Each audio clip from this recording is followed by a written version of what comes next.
Hello and welcome to 360 Gamercast episode 54 for Tuesday the 12th of January 2021. This is the Game of the Year special. I'm your host Mark Webb, gamertag Pearson under Steam ID Webby 360G, and joining me on this fine evening is... We're in a lockdown and Boiler decides to piss its pants today. It's number one Stuntmaster. Mr. Peebs. So sweet. One take, Cinema Dan. We're not In the doing another house. take. I'm just going to mash that together in the edit. It's fine. Cool. All right. So it's Game of the Year special. Peebs, you fucked up your intro 2 times in a row. Yep. One day you'll be professional. One day. What was the song you were going to play anyway? It was just the beginning of the KLF because obviously Webby said he had never heard of them. Who's that then? The KLF. All right. The KLF. He's winding me up. No, he isn't winding you up. He's that, culturally inept. I've never heard. Who are the KLF then? Is it God. Justified and Ancient? Is that a video? Yeah, that's along the lines. Yeah, they're the guys that should be culturing Bill Drummonds. They burnt £1 million on an island in Scotland for shits and giggles. Yes. Oh my god! What a load of shit.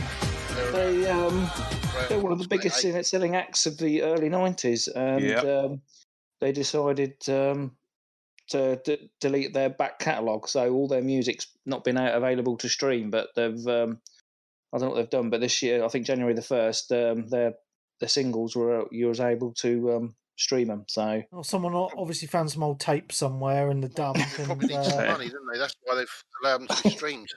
Yeah, I bet they're regretting burning that £1 million now. Yeah, because they did burn, didn't they? A load of money, didn't they? Yeah. They also took to the stage in the Brit Walls with submachine guns and left a dead sheep at the after party. So Yeah. Weird. Were they crusties?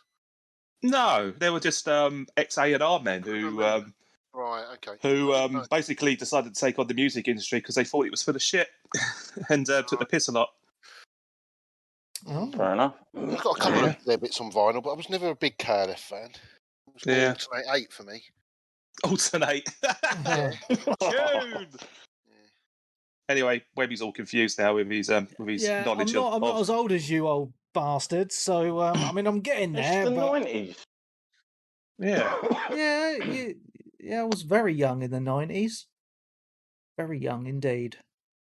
I was all into my trance and that, Yeah, shitty trance. Anyway, let's get on to gaming. Anyway, Game of the Year 2020. We're now in 2021. We've given it a little bit of time. We're not like these other outlets that decide to do their Game of the Year shows in fucking November. So we're doing it officially.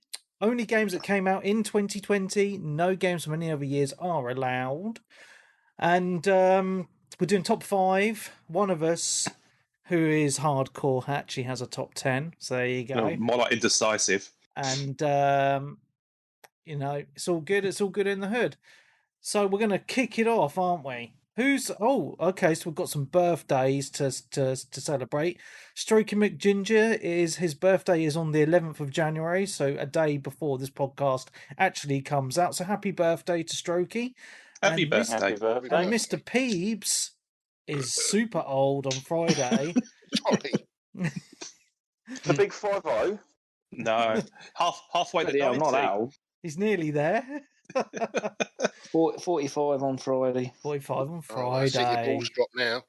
Oh, man. It's only how old you feel inside. Yeah.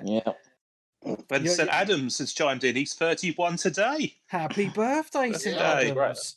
He's so young. And Hogarth wants a Patreon refund for that awful intro. Have a word with Peebs. It's his fault. Yeah. It's all good. It's all good. It's nice to see so many people on the Twitch today. 10 people. Yeah. Wow. It must be a new record. It's showing 13 for me a minute ago. Oh. So we've obviously that awful intro obviously put some people off. And they left. We might get a hype train shortly. You never know. Choo-choo. Whoop, whoop. Anyway, Game of the Year. Top 5 from all of you. And I'm really looking forward to hearing about this top 5. A lot of us are probably going to have the same game, so it probably won't be a super long show that I envisioned, to be honest. But we do have, after we've done all our top fives, all the community that have sent me messages, I've got to read theirs out as well. So that might take a little bit of time. Yeah, but I can read through them quite quick. You know how quick I can read. Number 2020. 5. Right, who's first? Stunty. Right, okay. Have you actually played quite 5 games that came out in 2020? Yeah, I've actually played more than 5 actually this year, so it's a bit annoying Wow. because there's a couple I've had to remove actually. So you've played 7 games from 2020 then. Congratulations. Yeah, well, if you work it out, it is actually, it is 7. Yeah, it is 7 Oh, wow. games, actually. That's a good guess, wasn't it? You're looking at you're watching my phone, aren't you? Yep. Because you're spying on me. I can see your Big brother is watching. I can see your photos. Delete those, mate, if I were you. Yeah. Ooh. Especially that one with the big tits. Right, okay. Number 5 is. Oh wait, hold on a minute, it's wrong year. Hold on a minute. I can see you put a lot of effort into this. Number 5 is Animal Crossing. Yay! Oh, okay. I was Next. yeah, I wasn't going to put this on. There was something else that was going to. I'm not going to say what it was, but I really enjoyed Animal Crossing for what it was. I probably could go back to it, but it's one of those games where it doesn't matter when you play it. You can pick it up a year's time, 2 years' time, and you'll still be there in the same world, but you'll have more weeds, and you might have a few people leave. But it's one of those games that will just keep going on and on and on, and it's fun. I don't think there's much more I can say about it, really, because Dan's told everyone every week for the last 15 weeks what it's about. So I can ask some questions. So you've got an island with your daughter, is that right? Yes, that's correct. Yeah. So does she still play it? Are you the? Yeah, she does. She has a moment. She was playing it a little while back. She has a little moments for the Switch. 1 month she'll play it, and then she won't play it for 2 months, and then she'll go back onto it again. But she always goes in. It's good though, because she's my helper, so she does all the work, and I just live in the house. So it's like paying council tax, really. But the difference is when you pay council tax, they actually, I'll go. Council tax people don't do anything. But yeah, it's great. She does all the roads. She makes it look all nice. She puts all the fencing up all around my house and the rest of it. So you haven't really technically played this game, have you? No, I just get my daughter to do it. Brilliant. Okay. Well, no, from what I did, I did play quite a bit of it, and I did enjoy myself on it. But it was fun. It's a shame you couldn't both play at the same time. Mm-hmm. You could if you had another Switch and you had another new world. But that's the only thing that probably lets it down. But it's not that bad. I mean, the thing is, you had another Switch, means you got to buy another console, and then you got to have another game. So I think that's one of the letdowns with the game, isn't it? Is that you can only have one island per Switch. It seems a bit of a odd thing, to be honest. Yeah, but it's Nintendo for you, and they've always been stuck in the sort of 90s or whatever. Still, so. Right, okay, I'll move on because we'll get through these because I don't want to be on till 12. Number 4 is Mafia Remaster. Oh, yeah, I really enjoyed this game. I never played Mafia, the original, on the PS2 or the Xbox. And this came out, what was it, August, I think it came out. And I I can't speak. I went straight through this game really fast, because it was just so entertaining, and it reminded me of an era that we had where you had no bullshit. It was just do the missions, no side quests, nothing. It was just do the missions, and you even had the options where you could just skip the driving. Yeah. So you could just get straight to the mission, do the mission. The story was brilliant. It was a really great story. Graphically wise, it looked good. Didn't have any problems with it at all, to be honest. And it was just nice to play a game that was just, there's no filler. Yeah, and you don't get that anymore. It is there, but you have to search for it, and you can dip into free mode to pick up a lot of that stuff anyway. So yeah, but it was just nice. It was just quick. It run great, and it was just, the trouble is you do get a lot of filler on games these days. I mean, you get a game that's supposed to be that could be 7 hours long, and then they put it to 15 because they can't put it at 7 because everyone will bitch and moan, oh, it's too short. Yeah, pretty much. Because you know what it's like today, Yeah. and then when you make it 15 hours long, they go, oh, it's too long, there's too much filler, so you can't, can you? Yeah, I know what you mean. This is one of my pleasant surprises from the year as well, Stunty, to be honest. So it's not long, which is great. And sometimes you just want a decent game that you can just kind of plow through and just enjoy a good story. And for me, that really filled that itch for me. Scratch that itch. It was a great game. Graphics, as you say, absolutely stunning. They really did a good job with doing a full remaster on this game, in my opinion. Yeah, and for me also, I'm a fan of Mafia anyway. As in, I played Mafia 2 on the 360, loved that. Yeah. And then I played Mafia 3 on the PS4, and I loved that as well. Actually, no, I didn't play on PS4. I think it was the Xbox. I can't remember now. No, it was PS4, and loved it, even though that was, quite repetitive at times and a lot of filler. As you say, but it's that whole Mafia world that they create. I really look forward to what they're doing next, because at some point we should get an announcement for what the next Mafia game's going to be. Yeah. Because there's been rumours circulating for a while. And also having this trilogy that came out in August was great to have them all on one package. So if any of you missed it, it's well worth picking up. Yeah. You'll get to get some really good content for 3 games. So, So get on it, Peebs, because I know you like the Mafia series. Yeah, it's on my list to pick up at some point. It'll probably end up on Game Pass. Yeah. Oh, how would that? Great minds think alike. Right. My number 3 game is Cyberpunk. Ooh. Yeah. Would have been higher if it wasn't for all the dodgy glitches and bugs and stuff like that, and crashing the console. Which it did it twice, so it wasn't that bad. On the PS5, is this? Yeah, this was on the PS5. Yeah, it's a good game. I really enjoyed it. The story was brilliant. I mean, you've had your spoilerific on it. I haven't listened to that, I must admit, because I can't, because I have to pay for it.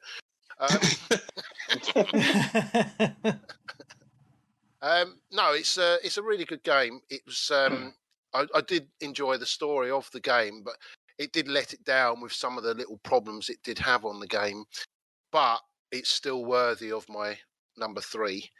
It probably could have been higher.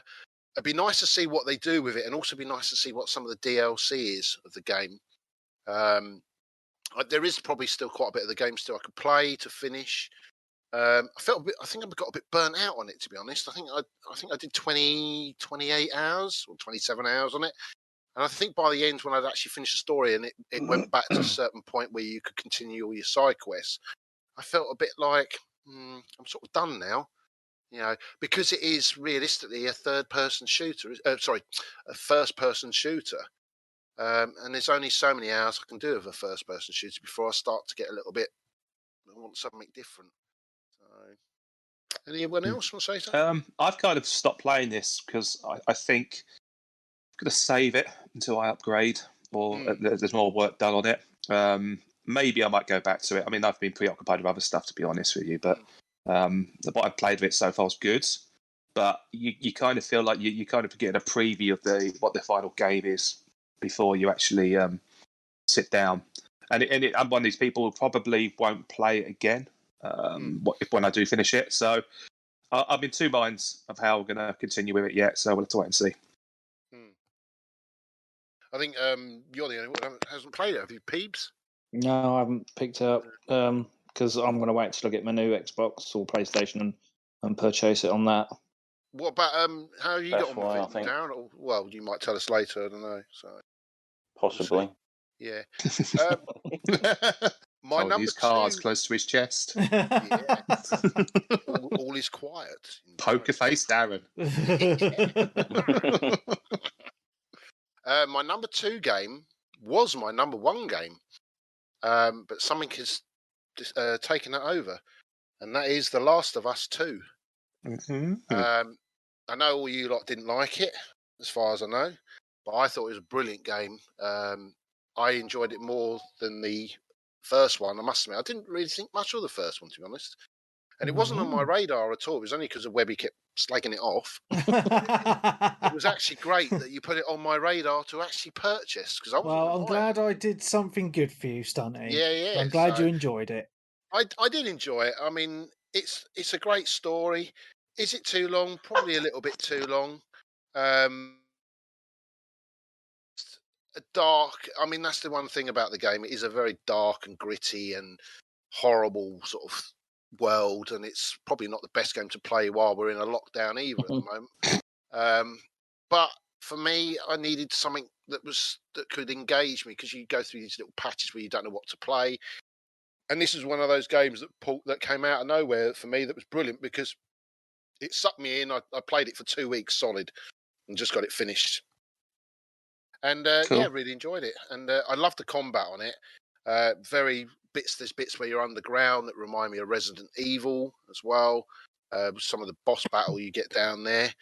Yeah, it's a great game. I'd like to go back to it at some point and finish off some of the other bits on it to try and go for the platinum, but you know what I'm like. It's supposed to be an easy platinum. You just play through it twice, isn't it? Yeah. I did have a look on some of the bits. There was a lot of stuff you've got to sit there with I can't do the Peebs thing where he sits there with a tablet and plays the game, because I just can't do that, because maybe my brain. To get all the collectibles and all that. Well, it's better off doing that the second playthrough, because that way you know what's coming up and you're not spoiling any sort of like story stuff or like events and things like that. Yeah, but when you do it like that, it still feels like a bit of a chore. Yeah, it does. For me, it feels like a job. Yeah, it feels like I'm doing a job for someone to say, "Here you go, I've got the platinum for you." But what does it mean, the platinum? Nothing really. You know, it's nice to get them if I can get them, but the problem is to do a second playthrough. You've got at least another 15 probably hours on it. Well, really, it's a lot of time. Yeah, it is. I mean, it took me 20. I think it was 26 hours. So, you know, here we go. Right, my number one game is my Christmas present, Assassin's Creed Valhalla. Oh, it's your game of the year. Yeah. I got this on Christmas, and I was umming and ahhing whether to play it, because I had a lot of bad things about this game just before I got it for Christmas.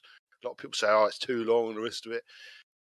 I tell you what, it didn't start great. I will say that with the game. I didn't think much of the start of the game. I thought it was a bit, fucking hell. It is a bit slow, I will say, the very start part, but the intro, actual sort of cinematic and all that kind of stuff was pretty cool and interesting. Sets it all up.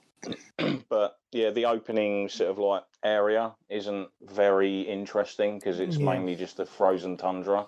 Yeah, but once I got to England and started destroying all the Saxons, oh man, it was brilliant. Yeah, it was just. It's a great game. It is a really good game. Graphically wise, it's really beautiful looking. I mean, I'm playing on the PS5 because I've got the upgrade, because you've got the free upgrade on it. It looks lovely. I've not had any crashes. I had one dialogue issue with the game where it got stuck on a dialogue and I couldn't get it to move on. So I just come out the game and then just go back in. It was fine. I love the characters. The one thing I will say about the game is I love Ivor, which is the main character. Yes, he's brilliant, isn't he? Yeah, so well done. And the one thing about the Assassin's Creed games is I haven't really had a character that I've really engaged with for quite a while. I've played all the other Assassin's Creeds, and I finished 3. That was the last one I finished, and even then I didn't really think much of the character. Before that was what's his name? Was it Ezio? Ezio. He was the only character I really liked. Yeah. But since then, all the characters since then, they haven't really felt a connection. But Ivor, oh man, yeah, he's brilliant. The way he looks, and the way the character, the person that actually does the voice acting. Yeah. And it's brilliant. And also, it's England. It's sort of I've tramped all over Peebs' house. Peebs' mud hut. Yeah, pissed on the grass, done a shit outside his house. I'm in a castle, I'll have you know. Well, I'll raid that and nick all your gold. How many hours have you done, Stunty? Well, that's the thing. See, I've made this my game of the year, but I haven't actually finished the game. Yeah. That's the one thing yet, because it's still so good. Yeah. I'm only 20 hours in. 20 hours in, I'm level 71. These rookie numbers, man. Yeah, definitely. But it's I've completed 3 sections so far. Yeah. But I'm still loving it. It's if I wasn't on here tonight, I'd probably be playing it. It's annoying because work's taking a bit, so I'm not getting the chance to play it as much as I want. But I'm still loving it. I love the combat as well, the parry as well when they try and strike you, and you can use your shields. Everything about it I just love, and it's it's nice to play. Even though it's called Assassin's Creed, it doesn't really feel like Assassin's Creed to me. No, there's a lot of just one-on-one. It's just a lot of fighting, isn't there? It's great. I mean, I love the bits where you can call in reinforcements in. That's brilliant. That is, I love that. Yes, there is the Assassin's Creed bit where you do the stealth, but it's not in your face. The stealth, you don't have to. You can just go running in and just attack. And then you've got you can get up behind people and just stab them, as I say. That's your Assassin's Creed. I like to know where the story goes because there's so much more to this game. Probably looking at about 100 hours probably to finish it, or could be more. Well, it depends how much you do. Because I know Hogarth's just put in the chat he's done 102 hours. I completed it in about 60 something hours, so about 64 hours or so. The main story. I couldn't be asked. I got to a point where I just couldn't be bothered to go and do all the collectibles anymore because I just wanted to push the story to its conclusion because I got really sucked into it. So I think if because you don't need to go and find every single bit of gold, do every single little side mission in the game to enjoy it. So, I mean, I did a lot. Building up the houses, your settlement. I like that. Yeah, but I mean, I did all the raids in the game because that's how you get most of the loot to upgrade your settlement. It's a great game, Stunty, and it definitely deserves to be in a #1 spot because it is that good. It certainly doesn't deserve the moniker of Ubi-shite, as Colin would say. It is quality, absolute quality. I think he'll enjoy this because he likes his English barbaric. Yeah, I think he said he tempted to pick it up. I think he'll enjoy this because for me it's like it was a poor man's version of it before was Kingdom Come Deliverance. That even though that was first person, that was the same sort of world, sort of era. I don't know if I can't remember what era that was now. But it just because it was England, and it was all of England. I think no, it's set in a European country. Sorry, Darren. What did you say? Is Darren cut out again? Kingdom Come Deliverance is set in a European country. I can't remember quite. But it's all English actors. Yeah. So it came across as English because of the way, and the setting looked English as well. Yeah. It's not England. I can't remember which European country it is. Oh, it's going to really bug me now. But it's set in Europe. But that had a similar thing where you could call people in to help you and stuff. Yeah. But it was it had a good idea, but it just didn't really. That got too realistic, though. I think that was the problem. Well, that was the whole point of it. It was meant to be a realistic game. So, but no, it's really good. Really enjoying it. I'll probably be playing this for the next 3-4 months, to be honest, because it's that good. There's still, I think, a load of free updates to come for it, isn't there, and stuff. Kingdom Come Deliverance is set in the Kingdom of Bohemia, which is now the Czech Republic. Right. Yeah. Okay. Kind of right, but I did get cut off with the mic one again. I know. In the early 15th century. Oh, right. Okay. But yeah, it was a great top 5 stunt here. I really liked your top 5. Really deserve, especially Assassin's Creed. Cool. You heard mine yet? Oh God. I bet you know what one on there is. Call of Duty 1, 2, 3, 4, 5. Cool. Who's next? It is me. Peebs. Go Peebs. Well, obviously, I thought I hadn't played that much as in new games. But surprisingly, when I sort of counted, I had actually bought quite a few games. I remember saying like Watch Dogs, I think was the physical copy, first one I bought all year. But I had actually bought quite a few digital, brand new games digitally. So, number 5 is going to be Maneater. Oh, well, I knew it'd be there somewhere.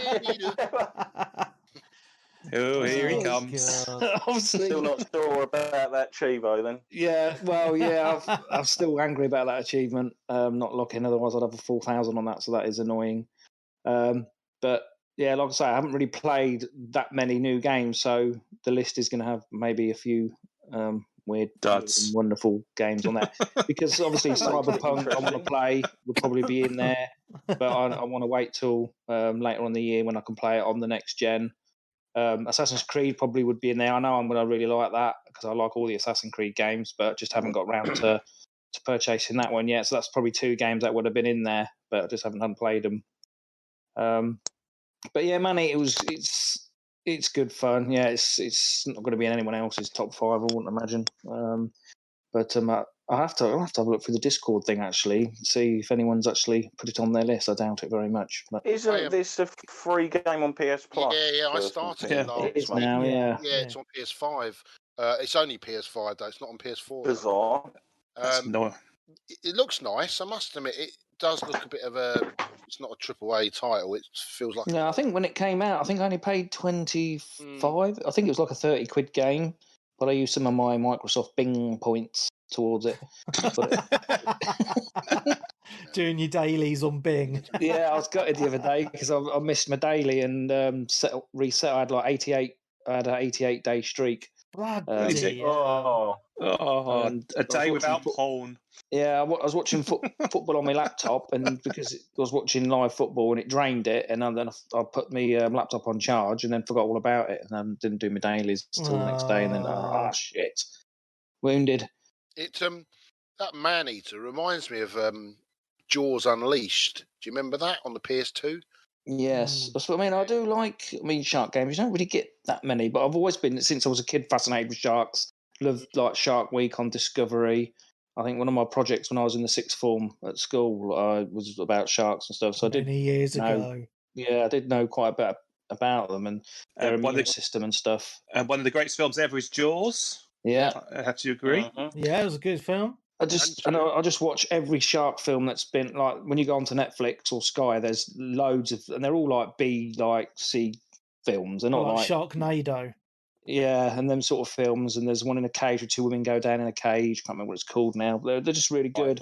And there's something scary about them because it could actually, that they live on this earth. They're not like a stupid horror film like Freddy Krueger, where it's not really going to happen. These things exist, and it could actually happen, which I think makes it a little bit scarier. But the game, the graphics are like a cartoony type graphic, but basically you just start off as a baby shark, and then as you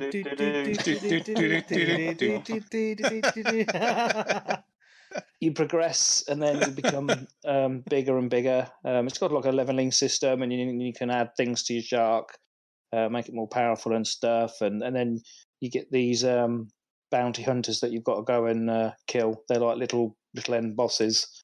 It's quite an in-depth game. Sorry? Can you eventually attach lasers to their heads? not lasers as such, but there are some,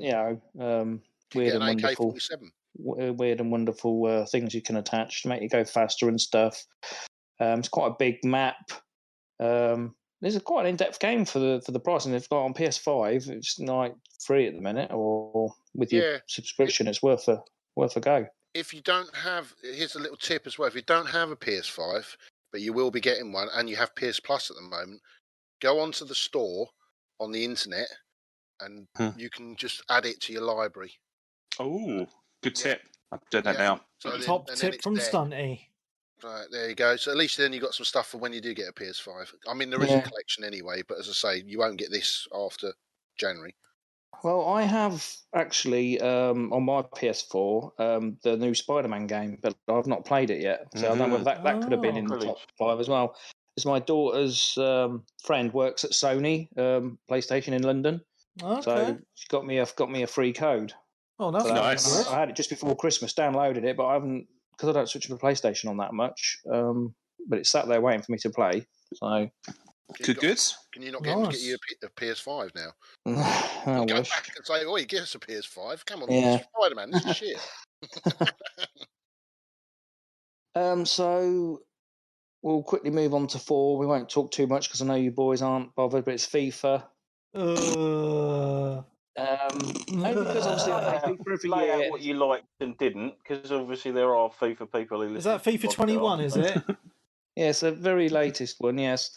Obviously, I buy them every year, even when I say I'm not, but I still do. But I've actually probably put more effort into this one than previous. It's got the Ultimate Team, which I think a load of kids must have got this for Christmas, because before Christmas on Ultimate Team, I could not buy a win. I think I lost about 20 games on the trot, which is when you play online against other people in their Ultimate Teams. But over Christmas, I got like a 10 winning streak. So I reckon all the noobs have got it for Christmas and been playing on it, because I've been playing really well and getting a lot of wins. But yeah, I mean, it's the same every year. A few slightly better graphics, if you like. I don't know what it's going to be like on the new gens. But yeah, it's FIFA, and obviously, if people who aren't into football ain't going to like it. But if you're a football fan, it's the best. It's still better. I haven't played a Pro. So I think Pro Evo is actually on Game Pass at the minute. I keep thinking, I might try it, because years ago when the first FIFAs came out, they were like the best ones, and then Pro Evo came along, and it did actually take over, and most people preferred Pro Evo. Yeah, I played Pro Evo a bit. I remember Pro those Evos, days. they didn't have the licenses. Yeah, that was the only downside. But then FIFA sort of red, man blue. Yeah, and then FIFA pulled it back, and now most people prefer FIFA again. Though, but it's just brilliant with all the it's got all the proper players, the licenses and stuff. Although I did read a while, but I can't remember who it was. I think some player has actually tried to sue FIFA for not having permission to use his. Wasn't it like Ronaldinho? Yeah, someone. Yeah, Ronald McDonald. They hadn't asked permission to use his likenesses or something. So, but I don't know where that went. I haven't read upon about it much. But if that was to go, that would open up a right can of worms, because that's every footballer, on FIFA could end up trying to sue them. And they must sort of in their contracts have, FIFA have the licenses to your likeness or whatever. But yeah, it's in depth. It's got your Ultimate Team. You can do manager mode. Your Ultimate Team, which people spend thousands of pounds on every year because they're nut jobs. They do. Yeah, I used to work with a guy, and he was into it massively, because you can download the app as well, and you can buy and sell even on the proper official FIFA app. It's proper gambling, isn't it? It's I don't. Surprise mechanics, Webby. I only use my in-game currency that I just grind out, which is why I've not got great. I've got some good players, but they're not like Team of the Week players or Champions League players and all the rare cards, because they go for like 220,000 in-game currency, whereas I've normally got about 20 grand in my account, which doesn't get you much. But I've got steady players. I like using my posh kit and stuff, because Peterborough United are on there. So yeah. Number 3 is The Last of Us 2. Okay. Which is probably quite surprising. But I really liked it, a bit like Stunty. I wasn't all that bothered about it. The first one I played didn't really blow me away, but it was just a good adventure game. All the mechanics, are done well. The second one, I didn't really pay too much attention to the sort of controversy, if that's what you want to call it. But that didn't really bother me too much. But the game itself, it's just done really well. The graphics are good, the story's done well. Whether you sort of agree with what happened in the game, and some people moaned that people were killed off too early, this, that, and the other. But I thought it's done really well. And yeah, my only gripe was probably it was a little bit too long, but you can't win these days. People moan if it's short or too long, you know. Yeah. So, you know, and you know, I bought this day of release on my PlayStation digitally. 50, I think it was 50, or it might have been actually 60. You know, it's probably 60. Yeah. Yeah. PlayStation's all whack. That's what they've got to sort out these next few years. Is the digital games have got to get them in line with the. If you'd have bought it physically, you could have now sent it off to CEX, where like hundreds of copies line the shelves. Yeah. Well, this is the problem because you guys don't PC game. Games like I picked up Cyberpunk for £35, brand new, launch day, ding dong. Yeah. Yeah, it's strange why PC games seem to be a little cheaper than console games. They don't have to pay a license fee to put the game on the platform. That's why. It. Yeah. Oh, I see. But yeah, I was trying to go for the full platinum. I think I missed a couple of collectibles, and I did mean to go back to it. I probably will still go back to it at some point when it's. Sometimes if you leave it for a year or two and you go back to it, it feels like you know playing a new game again. Yeah. You've forgotten about it. I know my brother, because we game share on the PlayStation, and I bought it, and he because normally he buys all the games on that, and I just nick him off him. But he actually got this one off me. But he's platinumed it. Wow. Yeah, he likes his platinum. He's a bit of a platinum whore, like I'm a Chivo whore. But yeah, so I do mean to go back to it. But yeah, I just think it, you know, even like picking up the collectibles and and tells a little bit about the story and stuff. I like the way that sometimes it's not too much combat in the game, because some games will just keep throwing enemies at you, you know, time after time. But this gives you a little bit to roam around and explore when you're not having to worry about enemies and stuff. It was the one thing I liked about the exploring is that you went to stuff like you had a record shop or you had a comic shop and just other kinds of shops, and they're all just deserted, and you know, but there's little bits and bobs in there that are still in there you can look at and stuff. It was quite, you know, the exploration was quite cool in the game, I must admit. Yeah. And it was open world as well. It wasn't just linear. There was a big open world section to it as well. Yeah, that open world section with the horse, and that's done really well. And you can go off and explore, like say, the derelict buildings and things, and yeah, good game. Number 2, I think, is going to surprise you all. Zombie Army 4. What? What? Did that come out this year? Yeah, it did actually. Yeah, it was. I think it was it February. February time. Can't remember. It was early in the year. That's what I'm saying. Everyone's forgotten about it. Forgotten about it. Never played it. What game was it? Played it either. I liked it. Played me and you played it together, Darren. What was that? Zombie Army 4. That came out last year.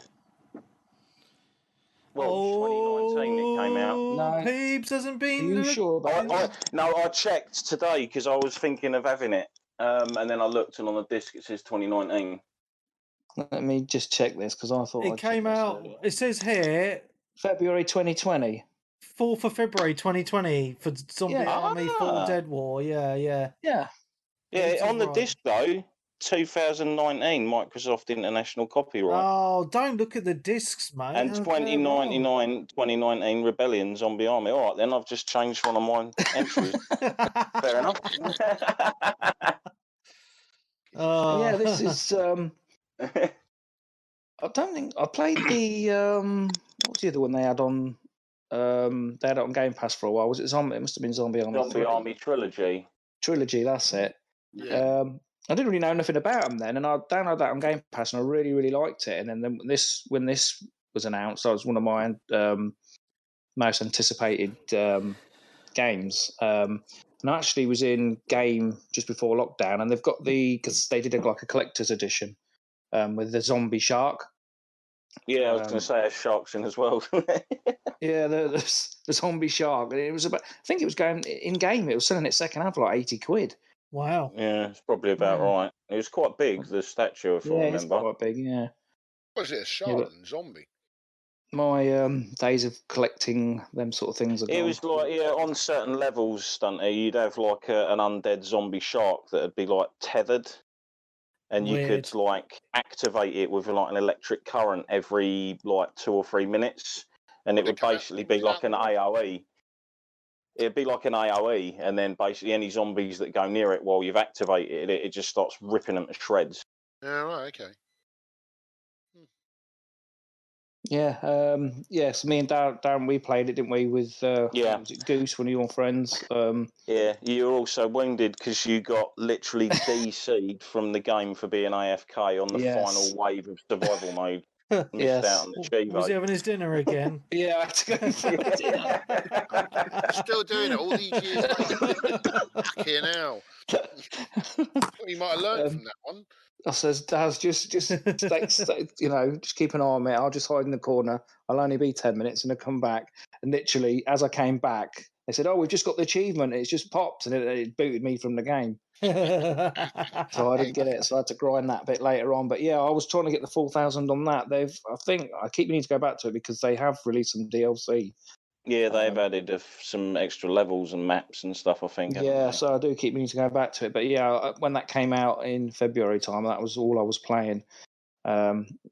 It was kind of like a 35 to 40 quid title. It wasn't like a full price game.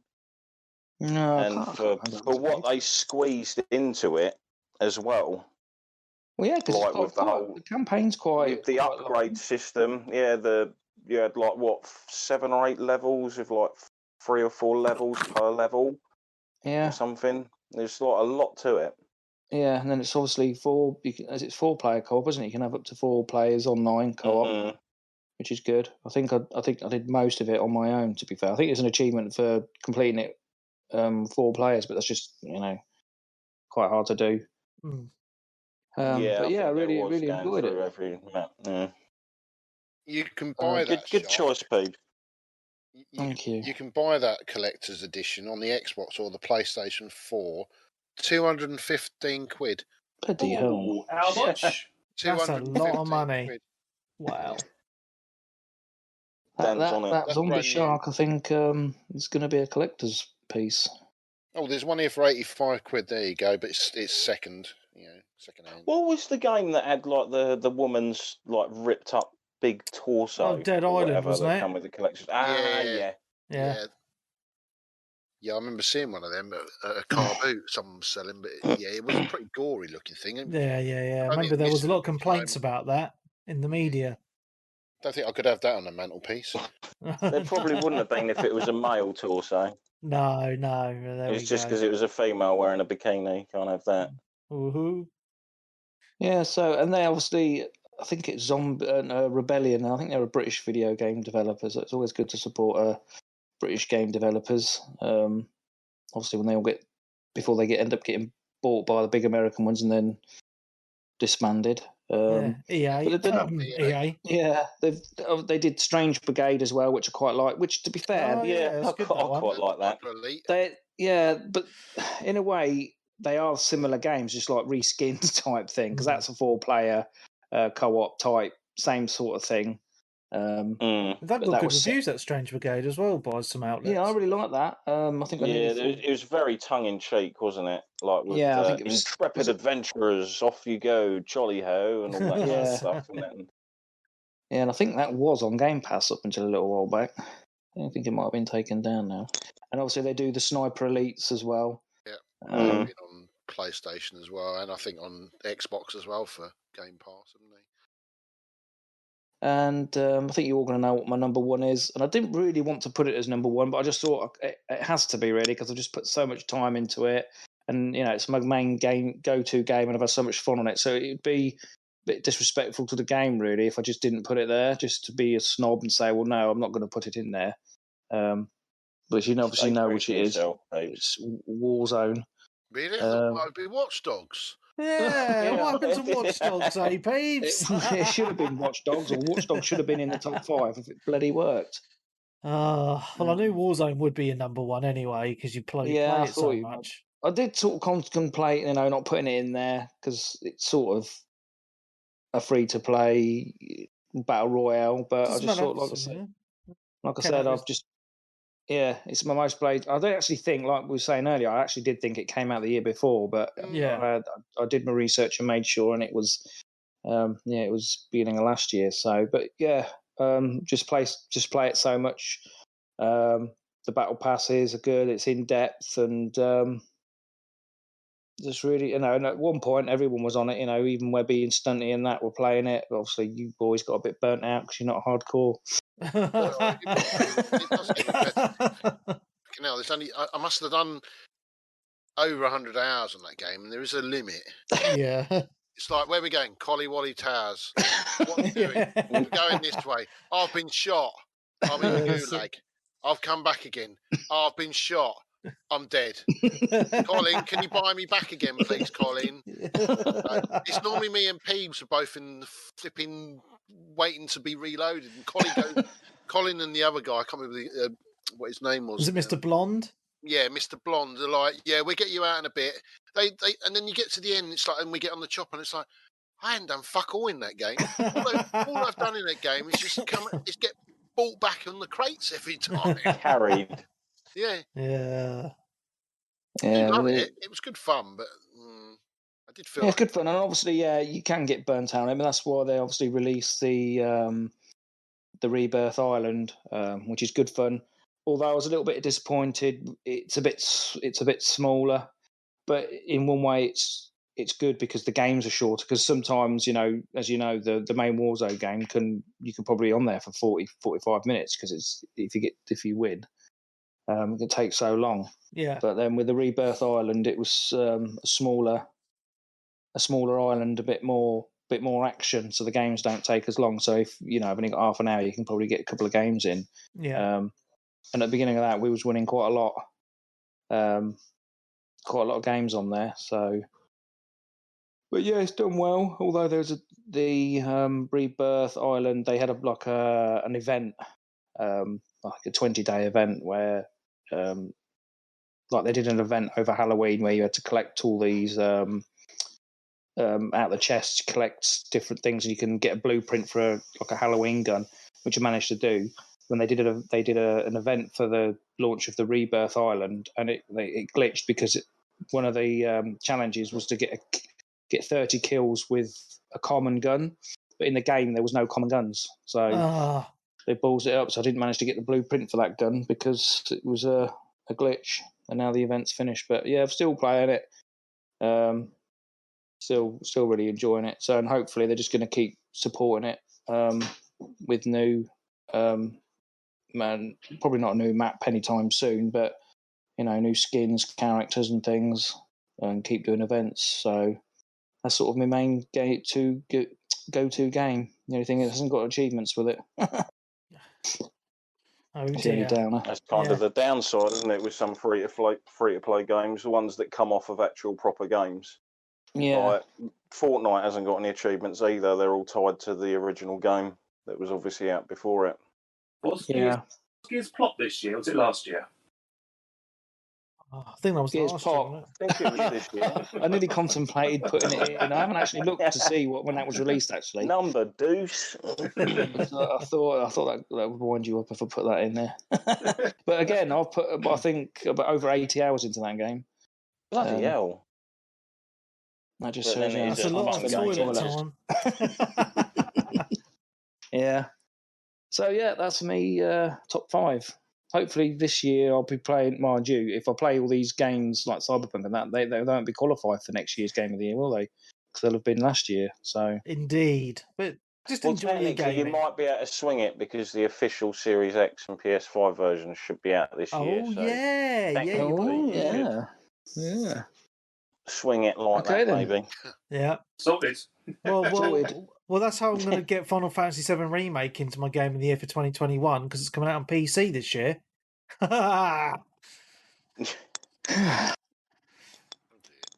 Anyway, thank you, Peebs. There was an interesting top 5. Just put it that way. Yeah, I just thought if we all pick the same. Nice to have something different. No, it's good. It's interesting to hear about Maneater again and zombie and zombie army. Yeah, it's nice. Yeah, nice.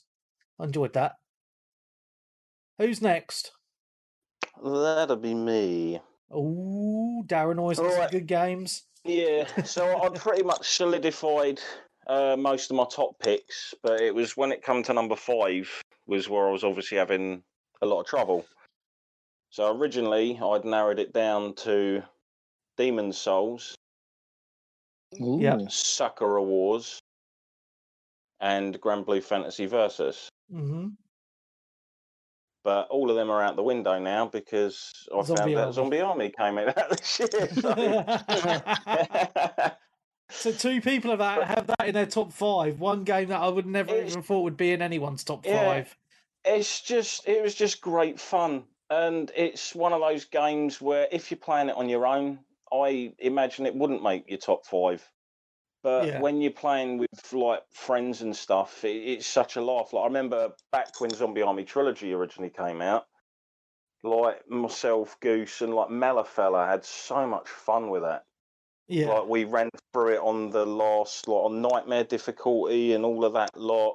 We used to scream abuse at people that wanted to get picked up on the final level. We were trying to force the objective, and it's like, someone pick me up, and we're like, fuck off. Like getting surrounded, because obviously it just ups the amount of enemies you get. But yeah, like we sort of briefly covered, there's like upgrade systems and unlocks, and there's a lot of different things they added to it, because obviously Zombie Army Trilogy was such a value package, because it was technically 3 games chucked together, but they almost got a similar amount of content in just this single game. Yeah. And yeah, just cool. A really fun, enjoyable sort of third person with the sort of sniper elite stuff. But the only slight downside is I get why they can't do it, but obviously all of the cool slow-mo bullet cam shots you generally only really get those in single player. Yeah, if you try playing it in multi, it will sometimes do it, but it's like super quick. Yeah, because it obviously has to do it while everyone's doing their thing, sort of a thing. So like you don't want to rip like the action away from everyone every 2 or 3 minutes or seconds or whatever. Yeah, when everyone's pulling off all these cool shots and stuff. But yeah, great fun. I think I did lose it a couple of times playing that. No, not surprised there at all. Yeah, I think I remember you being in there once, Peebs, and I was kicking off a bit of the old turn in the air blue a fair bit when we was getting swamped trying to get into a portal near the end of the game, and you're on top of a fault, and it's just they just don't stop coming, and you're running out of ammo. You've got the big, giant armored ones that are like almost like giant knights, sort of a thing that just soak up ammunition and take ages to kill. And you're running out of the traps and your gadgets and all that sort of stuff. But it was just such a fun, enjoyable experience. But yeah, anyway, moving on, because we've covered an unknown game to a lot of people quite a bit. My number 4, I would say, Final Fantasy VII Remake. Is that low down? It is. Wow, what? There has been a lot Why? of good games this year. Yeah, there has actually been a hell of a lot of good games. Oh, not necessarily that. A lot of games that could easily be number 1 in any other year. Yeah. Like my top 3 could all be number 1 without a doubt. Wow. Okay. That's just crazy that that remake is so low down, but it's still in top 5, which is good. Yeah, I mean it's a beautiful looking game. The music's done like superbly, like the way they've taken the original themes and tweaked it and added stuff in from Advent Children. In fact, actual elements from Advent Children and other parts of the universe, and sort of woven it all in properly. If you're a fan of the Final Fantasies and you don't own a PlayStation, I'd look forward to this when it actually hits the other systems. Hopefully this year. I mean, it's been very quiet on it, hasn't it? I don't think we've even still got an announcement for when it's due out on Xbox or PC yet. I mean, I think it should be March. Yeah, because I think they had a year exclusive on the PlayStation, so But yeah, I'm surprised that nothing's been announced yet. I'm guessing that they can't say anything yet. It might be part of the contract or whatever. But yeah, I mean, I'm expecting them to announce the PC and Xbox versions the same time as they announce the PS5 upgrade as yes, well. Because yeah, I fully expect this game to get an upgrade on PlayStation 5, which is yeah, kind of why I haven't finished it. I'm like well over halfway through the game. yeah, But I obviously sort of put it down for a while because obviously other things come out, and during this summer I was busy with like shit tons of work and stuff. yeah, yeah. Makes sense. So, but it's such a beautifully produced game, like, and considering like even on base PS4 when I've seen it running on that, it still looks fantastic. Yeah, yeah, So the thing, the only obviously there's slight issues with texture pop-ins and stuff on doors that aren't particularly great, but I imagine they'll get sorted. Because yeah. that was one of, I think, most people's gripes of it. Like, the game looks amazing, but then you're next to a door that looks like it's out of a PS2 game Yes, that's it. in the Yeah, background. Sort of the thing. Like, yeah, you can actually see the squares on it. Sort of the yeah, thing. Yeah, the reason it's kind of dropped down a little bit is I'm not fully on board with some of the changes made to the story as hmm per se. yeah, But we yeah. I shall know what you're see. I saying. mean, it kind of makes me a little bit worried about the later games where it's almost like, say, like you read a book of a show that's being adapted for TV, and you know the television series is getting up to a really amazing part, and you're like, I Yeah, can't fucking wait. This is going to be so epic, and then they change it. yeah, yeah. I know exactly what you mean, and Yeah. you know, and obviously, I'm probably one of the biggest Final Fantasy VII fans in the world, and you know, Really? I played through the original game countless times. I've actually started another playthrough of it again in the last couple of weeks, and because I've got it on it's on Game Pass, right? But the PC version is separate achievements to the Xbox version, so I'm actually playing on Xbox and PC at the same time for double chivos. Lols. Anyway, yeah, so I know exactly what you mean there, and you know, I was looking forward to this game for so long, and I really enjoyed it the whole way through, apart from the ending. And obviously, you haven't finished on the song, so I'm not going to spoil it. But because of the ending, I am a little bit concerned about where they go next. Yeah, I Um, mean, the early padding was phenomenal in my opinion. The way yeah, they pad out a few of the smaller characters and add other characters in and yeah, everything, yeah, and really, really well done. yeah, But it's 100%. then when you start getting those worries where you're like, hang on, where are they actually going with this? Why are they kind of? I get the fact they don't want to tell the exact same story again, Hmm. but I Yeah. think that's what the fans actually want. Well, this kind of They so the want whole the game main felt. story beats to be exactly the same because Mm. otherwise it's not really the same game. It's like a kind of alternate retelling. Well, this is what I was going to say. Like, it kind of feels to me like a sequel slash alternate reality slash universe. With things that you got those whisper things that fly around that weren't in the original game, and various other things that Mm, happen. And I can't. Obviously, I need to do a spoiler show about this because I can't. You haven't got far enough for me to mention other things that happen. And I don't want to spoil it for you. But mm, but overall, I think they did a really good job of it, to be honest. Because the way that they did the areas that I know so well, and just the updated visuals and the voice acting, and as you say, the extra stuff with Biggs, Wedge, and Jesse. You know, because in the original game they were very small parts. Well, they played very small parts, whereas in this, you learn more about their backstories and you spend a lot more time with them. I thought that was really really good. Um, yeah. but it's weird. Like if you go back and play the original game after playing this as well, it's kind of like why Sephiroth doesn't really make an appearance until after Disc you two. well until you get out of Midgar, whereas this game is just Midgar and you see Sephiroth shitloads.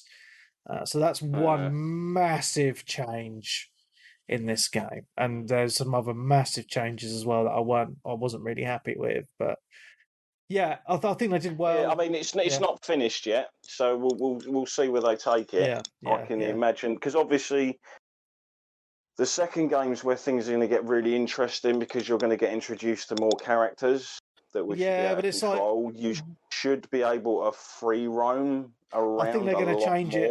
I think they're going to change it loads, because you get, like in the original game, you get up to the world map and you get Chocobo, and then you have to go across. You know, you have to explore a little bit, and then you got Fort Condor and Junion, and you go across the sea, and you got this massive land mass, and you've even got like a lot of big masses of area on the world map that you don't even need to go to. They're purely optional. Like, I think the remake is going to be missing a lot of that content. The other weird thing as well is the fact that you already have pretty much about the same amount of summons, I believe, as you kind of really had by the end of the full game. Yeah, I didn't like the way the summons to a degree worked in this either. I mean, they were done really well. Don't get me wrong. And if they're done properly, they do actually do their summon finisher at the end of their time and all the rest of it, rather than just being an actual thing. But how's it going to tie over all of your equipment, all of those summons you've picked up, all of your character stuff? Yeah. Carry all of that over into the next game. Yeah. Without making it not feel like you're just starting another game, chapter 2. Yeah, I know what you're saying. It's going to be interesting. I can imagine they've probably had many meetings about this at Square, and it will be interesting to see, like I said 1,000 times, how they're going to actually try and do it. Yeah. Anyway, right, so moving on. Yeah. Anyway, so so the number 2 and 3, I pretty much knew what my number 1 was anyway. But the number 2 and 3, it was kind of a flip. Which one will I go with? And then I played quite a bit more of the one that's now my 3, and it started to piss me off a little bit. So that's why it's now my number 3. Go on then. Assassin's Creed Valhalla. Oh, it's your number 3. Okay. Like what Stunty said, it's a beautiful game. It looks lovely. Like it looks better than Odyssey. The combat is worse than Odyssey. I'm sorry, it is. There was a part today where I had a shitty daily in a fucking zone that I didn't have the thing to go to, and the daily was in a castle. So I ended up just getting pissed off, storming the castle, killing the bloke. 20 minutes and about 200 dead fucking guards later. Just to do a poxy daily that they can't be bothered to work out the fucking systems from the previous game and just implement things that worked perfectly well into an updated version. I don't know. And the fact is like the combat, it's great. Don't get me wrong. I love the dismemberment and the finishers and all that kind of stuff. But when you're performing the finisher kills on people, it fucks up the timing. So you can get hit coming straight out of a finisher many times, even though you're blocking at the right moment, and sometimes the block timing feels off, especially for spear people. Whereas in Odyssey, everything just kind of worked as intended, and I never really had too many issues with the combat. Did you actually like this game? Sorry? Did you actually like this game? Oh no, I'm just picking at the little bits to sort of explain why it is further down the list. I've said before, week after week, that it's still a really, really good game, and it could easily be number 1 if it weren't for obviously the other 2 games that sort of came out. But there are issues with it, and it's not particularly the glitches that I have the issues with. It's mechanics with the gameplay itself to a degree. I enjoyed Valhalla because Odyssey just felt a lot of side quest bullshit. There was a hell of a lot you couldn't do, and I hated the leveling up system. I mean, what's the point in having a fucking level up system where the characters level up the same as you? I mean, you could turn that off. You could turn that off. We must have changed that then, because it wasn't when I played Odyssey. Yeah, no, it's in the settings, like one of the settings. Well, I think it was quite early on where you could turn it off, and it was like enemies. They don't sort of like stick to your level, but they'll be like a set amount of levels below you. So obviously, if you're in an early area and you go back there, you don't expect everyone to have suddenly become like a gladiatorial don sort of a thing who can hold their own. So they are sort of like knocked 5 or 6 levels below you, and you do feel it. And obviously, when you start adding in your what were they called, the sort of over level points, because you could just constantly earn these points after you hit level cap, which they raised from 50 to eventually 99 or 100. So they're like pretty much doubled the level cap. I don't know what it was. I felt overwhelmed with Odyssey, where I don't. Yeah. I think it was a. Yeah, I can see why Odyssey does feel like a bigger game. It feels like a bigger game because it's more sparse and open. Whereas the map's bigger, isn't it? Yeah, and you sail around and stuff. Whereas the camera is closer to your character in Valhalla. And also when you're sailing around on your longboat, it's not exactly a big old fucking ship, is it? Like it was in Odyssey. Yeah. So I haven't really had any big ship battles or any of that kind of stuff. So that kind of makes the world feel smaller in a sense. And at the moment in England, you're kind of just going down canals and stuff, where everything's to the side. But the world in Odyssey feels, Valhalla feels like way more lived in. Yeah, 100% agree. And such. Yeah. So it's still a really, really good game, and I thoroughly suggest like picking it up, even if you're a fan of the series or you just like action games or whatever. I mean, I'm like I said before, I'm about 70 something hours into it, and I'm about 30% of the way through the game. What? What have Crazy. So how much have you conquered? I have taken 4 areas, and is that it? Fucking hell. Well, if you include that, not including obviously where you start, and I've also completed the first chapter part of the other area I don't really want to mention because it's spoiler. But it's not in England. I'll just say that. So I'm like quite a way into the game, sort of a thing. But obviously another game's been taking up that time, and that game is my number 2. Yep. Cyberpunk.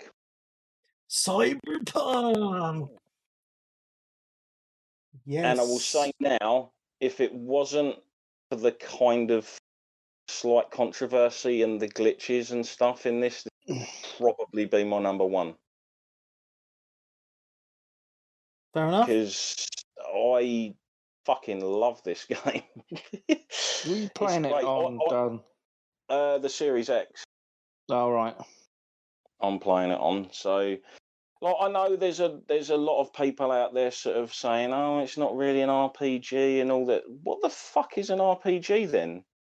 If it's not about leveling up and choosing like your character build and like which weapons to take and crafting stuff and choosing choosing where you go, what missions to do, and all of that kind of stuff. And like I've said before, and it's probably the most lived-in world you'll experience in a video game, in my opinion. When people aren't obviously standing still like a mannequin and skating backwards along with a T-shirt with their arms out. Yeah, which I've had happen once or twice, like in my sort of like 70 hours I've put into it so far. Yeah. And again, I'm still in early chapter 2. Yeah. with this. But it's just the whole world. It just feels like it's hard to explain. Yeah, like, it just kind of feels like you're in. If like we said before, if this game could be played in like VR, yeah, like how you've probably experienced it, Webby, nothing had come close. Yeah, I think sort of you thing, know. in my opinion. I mean, I've been saying this a lot, right? It's I'm really. It's really weird listening to people who've been playing it on console talk about the game because the experience I've had has been completely different to them. And it just really annoys me that everyone isn't getting that same experience with the game because You know, I loved it from start to finish. Yeah, I saw a couple of glitches, but for the most part, it was an epically good time. Really, really It's was. like I think yes, you just get like these crazy moments that are just awesome. There's like obviously there's multitude of things to do in the world, like you'd say like side quest bullshit or busy Yep. work or whatever you want Yep. to call it, but they all kind of fit in. And one of them was like the cyber psycho. So you've got people in the world that have had basically things that have gone wrong and they've gone lunatic and just started Yep. killing everyone. So you're kind of sent in as a third wheel beyond, as sort of like working under a sort of police person to basically take them out. And there was this one bloke who was basically like sniping the crap out of everyone that was going near him. So I just popped out from behind the van, basically caused his weapon to malfunction, and he was just basically stood there screaming abuse while I just literally pole vaulted over to him and just started beating the crap out of him with my fists. Nice. And he went down like a sack of shit, sort of thing. And I was like, have it. Like, it's just like, yes. Oh. But yeah, I've said, as again, like the character interactions are fucking amazing. Like even little things, the very little things. I don't know whether anyone's done this, but there's a point in the game where a character asks you for a cigarette. Yeah. And they haven't smoked for years. And I was like, you've had a shit time, have a fag. Every time I bump into that character after that, they're smoking now. That's hilarious. And that's just kind of weird. Because And I think you get the option adds, to say, "Oh, you stop smoking, you're not going to have yes, one." Yeah. you do. Yeah, but I yeah. was just like, you know what, you've had a shit time, like, have one, you know what I mean? Just the one. But obviously it didn't. It's they're now hooked again, it seems. Yeah. Sort of a That's thing. cool. And yeah. It's not just the characters, sort of like, I'd say the interactions and that they have with you, it's the voice acting as well is brilliant. Yes. Well, I'll say everyone is, apart from, I know this is a bit bad to say, but Keanu is kind of Keanu. Yeah. Like, he's great, but when you put him up to some of the other voice acting, which comes over as proper emotional, like you can hear like breaking in their voices and that while they're talking to you if they're upset and all of that kind of stuff as well. It's just such a good game, in my opinion. Yeah. Like once obviously all the bugs are fixed and it's sorted out on like the technically last gen consoles and everything. But then I even know people who are playing it on the base PS4 and they're still loving it. Yeah. So I think it just depends on kind of what you were expecting from the game when you went into it. Mm-hmm. I mean, even without the supposed next gen upgrade, which is like the ray tracing and the slightly better resolution or whatever it's going to be for thingy, it still looks a fantastic game. Yeah. And it's given me some pretty good holy shit moments that not many other games have actually given me, like as of that this year. So anyway, I think we've banged on about that game for enough. So I'll get to my number and if you're one. interested, if you're interested to hear a spoilerific blowout, there is an episode exclusive for the Patreons. So if you want to listen to that, subscribe to the Patreon and listen to that awesome episode. Shameless plug. I know what your number one is. So you can probably all guess what my number one is. Go on. Because I haven't mentioned it yet. Ghost of Tsushima. Ghost of Tsushima. I thought it was going to be Final Fantasy 14 again. Yeah, I was expecting that. No, you can't have patches, mate. If not, I'm sure you've done that before. I've had expansions. I've had expansions, but not patches. But patches is a bit out of order. Peebs had FIFA 21. That's a fucking patch. That's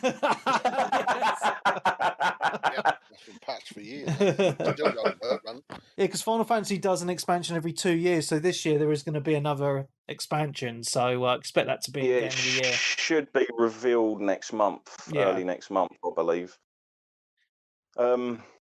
So yeah, 5.3 was phenomenal. That would have been in my list, but you can't really have like a 6-hour patch for a game story content as in that sort of a thing. It goes to Tsushima. As far as I'm concerned, without a doubt, the best thing that's come out on PlayStation this year, with by far. Mm-hmm. The setting I love, the characters. We've talked before. Like, the only downside is you don't really get to choose the path you want to take. Yes. It yeah, is and I know kind that of upset Colin, done didn't it, when for he you. spoke about it? Yeah. It is kind of, because obviously they made a big thing when they announced the game. It's like, be the ghost or Yes. be the samurai. And it's Yeah. like, well, technically I am the samurai 95% of the time, but then the rest of the time you're forced into playing the other path, which you're told very early on is a dishonourable thing to do. Yeah. But unfortunately, you're not really given any choice, which is kind of one of my only bad things about the game. I mean, I thoroughly loved the game when it was on PS4. I was playing obviously on the PS4 Pro. Mm-hmm. The graphics on it, the way they use the colours and everything is fucking amazing. Yeah, it's a great art style, really is. It pretty much reminded me of the same kind of cinematography we used to get from like Hero and House of Flying Daggers, where you just get those vibrant colours popping. Yeah. In certain aspects of the zones and areas you're in, and then on top of that, the free-to-play multiplayer mode they completely added into the game with a ton of content. Yeah, I played a bit. You just can't go wrong. Yeah, I've not tried the multiplayer yet. Actually, I've still got Evan's copy, so I should try that at some point. Technically, if you are gonna maybe pick up a PS5, wait until you've got that, because then you'll be able to play it like at a much better frame rate. Yeah, I won't be picking a PS5 up for a couple of years, mate. So, well, until Final Fantasy 16's out or whatever. Yeah, next year. Yeah, there's great game. Another downside, I will mention this. I have to mention this because I was fully set on playing the game in original Japanese dialogue. Yeah. But unfortunately, the lip syncing is completely out. It's the lip syncing is done solely for the Western voiceover. So if you have got it in the original dialogue, the mouths don't move properly to the, See, that's really weird because I played it all in Japanese and I didn't notice the lip syncing issue at all. You don't really watch a load of Japanese stuff, though, do you? So not really, no. Just video games, mate. I mean, maybe they've changed that in a patch recently or whatever, but I do know that quite a lot of Japanese publications and even Japanese developers have this game in their Game of the Year list. Yeah. So it was like extremely well received overseas as well. Yeah, it's a great game. I loved it. Loved it from start to finish. It's just a fantastic send off for the console as well. Really. Yeah, definitely. Like, it was one of those ones where it had been teased for years and years, and then when it finally arrived, it just didn't disappoint. This probably would have made my top 5 actually, but the problem was I didn't play enough of it, and I don't know why, it just felt a bit slow for me. That's the reason why I went into Assassin's Creed, because I just felt it was good. The storyline was good. It just felt the pacing was just a little bit too slow for me at that point. Traditional sword combat is very methodical. Yeah. Like it's kind of like you make a mistake, you're dead. Yeah, it was. Well, it wasn't just that. It was just the story itself. It just felt. I mean, I enjoyed it, but it was one of those where I needed the right time to play it, and I think when I was playing it, if I go back to it, say in 6 months' time, I'll probably love it a bit like Horizon Zero Dawn, But it was at that time I wanted something a little bit more fast-paced combat, and that's why Assassin's Creed was perfect, Valhalla. But yeah, I probably will go back to it at some point. And it probably would have made my top 5 if. Yeah, I mean, you've got the PS5 anyway, so like, just play it on that, mate. It won't feel it will probably feel far more fluid and everything because it's like doubles the frame rate pretty much. Yeah. I did play a bit of the multiplayer because one of my friends, he's got it and has finished it. and I just jumped in with them because it gave. The only thing was a little bit spoilerish because it gives you a few bits that I didn't even have in the game at that point. But yeah, it was quite good. I quite enjoyed it. What we played of the multiplayer. Yeah, it's different. Like, and I do like the fact that they didn't just go, oh, same thing, same stuff, off you go, just Moria. It's like they completely twisted it and made it all sort of like demons and sort of like everyone's sort of like zombified and dead kind of a thing, and the characters and outfits and that sort of like fully embark on that, and then they use all of that for the color palettes in that mode as well. It's very grim and dark and red and blacks sort of a thing. But yeah, that's my top 5. Awesome. Cinnamon Dan, I believe. Hello. You right there? Glad you're still awake. I am still awake. I had a nap this afternoon. It was lovely. Oh, Peebs, Peter's he's probably having his dinner, isn't he? We got the kiddie section now. The kiddie section, yeah, buckle up. Yeah, basically, this is PG-13 all the way. So number 5. So this year has been an entertaining year. I probably gamed more this year than I have done in the last 5 years put together. But so hopefully, all these games I put at least some time into. So number 5 is Hades, which none of you have fucking played. I know, time, mate. I've been playing all these other games. It's a download game. It's a download game, yeah. It's not a physical game. I think it's only available for the Switch and PC. So, but it's getting all these pundits, all these end of year awards, and it's well deserved. Best way to describe it, it's Diablo-esque, I guess, to a degree, with some. I don't know. I never played the game, but rogue-like elements. So you play the son of Hades. Where his name's Sagres. I call his name named after the beer, but that's not his real name. That's why I call him in my head. And he basically is trying to escape Hades. And the idea is that you go off into the underworld, fighting minions and dying along the way. And then every single time you come back, you hopefully make some progress in terms of power-ups and stuff you keep sakes and whatnot, and become more and more stronger. The one thing that really sells this is the character building and the conversations you have along the way. There's tons and tons and tons of voice dialogue on this, and it's all well acted. You literally begin relationships with various different gods and deities, and they help you out along the way. It's amazing, to be honest with you. The amount of content on this is ridiculous. There's different power-ups, different weapons, which have different functions depending on what you collect on along the way. There's all sorts of intrigue going on behind the scenes. You can give gifts to your deities and they reward you and all that shit, and you can play all coy with them. Yeah, it's amazing. I do recommend picking it up. But as I said, until that comes on, I suppose, PS4 or Xbox or PlayStation, Xbox, I guess you guys won't be... I think it is on everything, no, to be honest. It's not on PlayStation. It's not. It's not. It's on Xbox, though. It's not on Xbox. No, it's PC and Switch. Yeah. Oh, okay. Who's it made by then? Supergiant Games. Same guys who did Bastion and those other games they did. Bastion was a brilliant game. Which was released on everything, so I wonder why this must have been exclusive. It's about 20 quid download, but you're going to get hours of playtime out of this. There's, as I said, you can take the game works by taking runs, and your run is like an escape. But before you go, you pick your key weapon you want to try out and level up this time, and off you go. And all the dungeons respawn, and they're all different every single time you go. All the mazes interconnect, and every single run is different, so you don't know exactly what's coming up.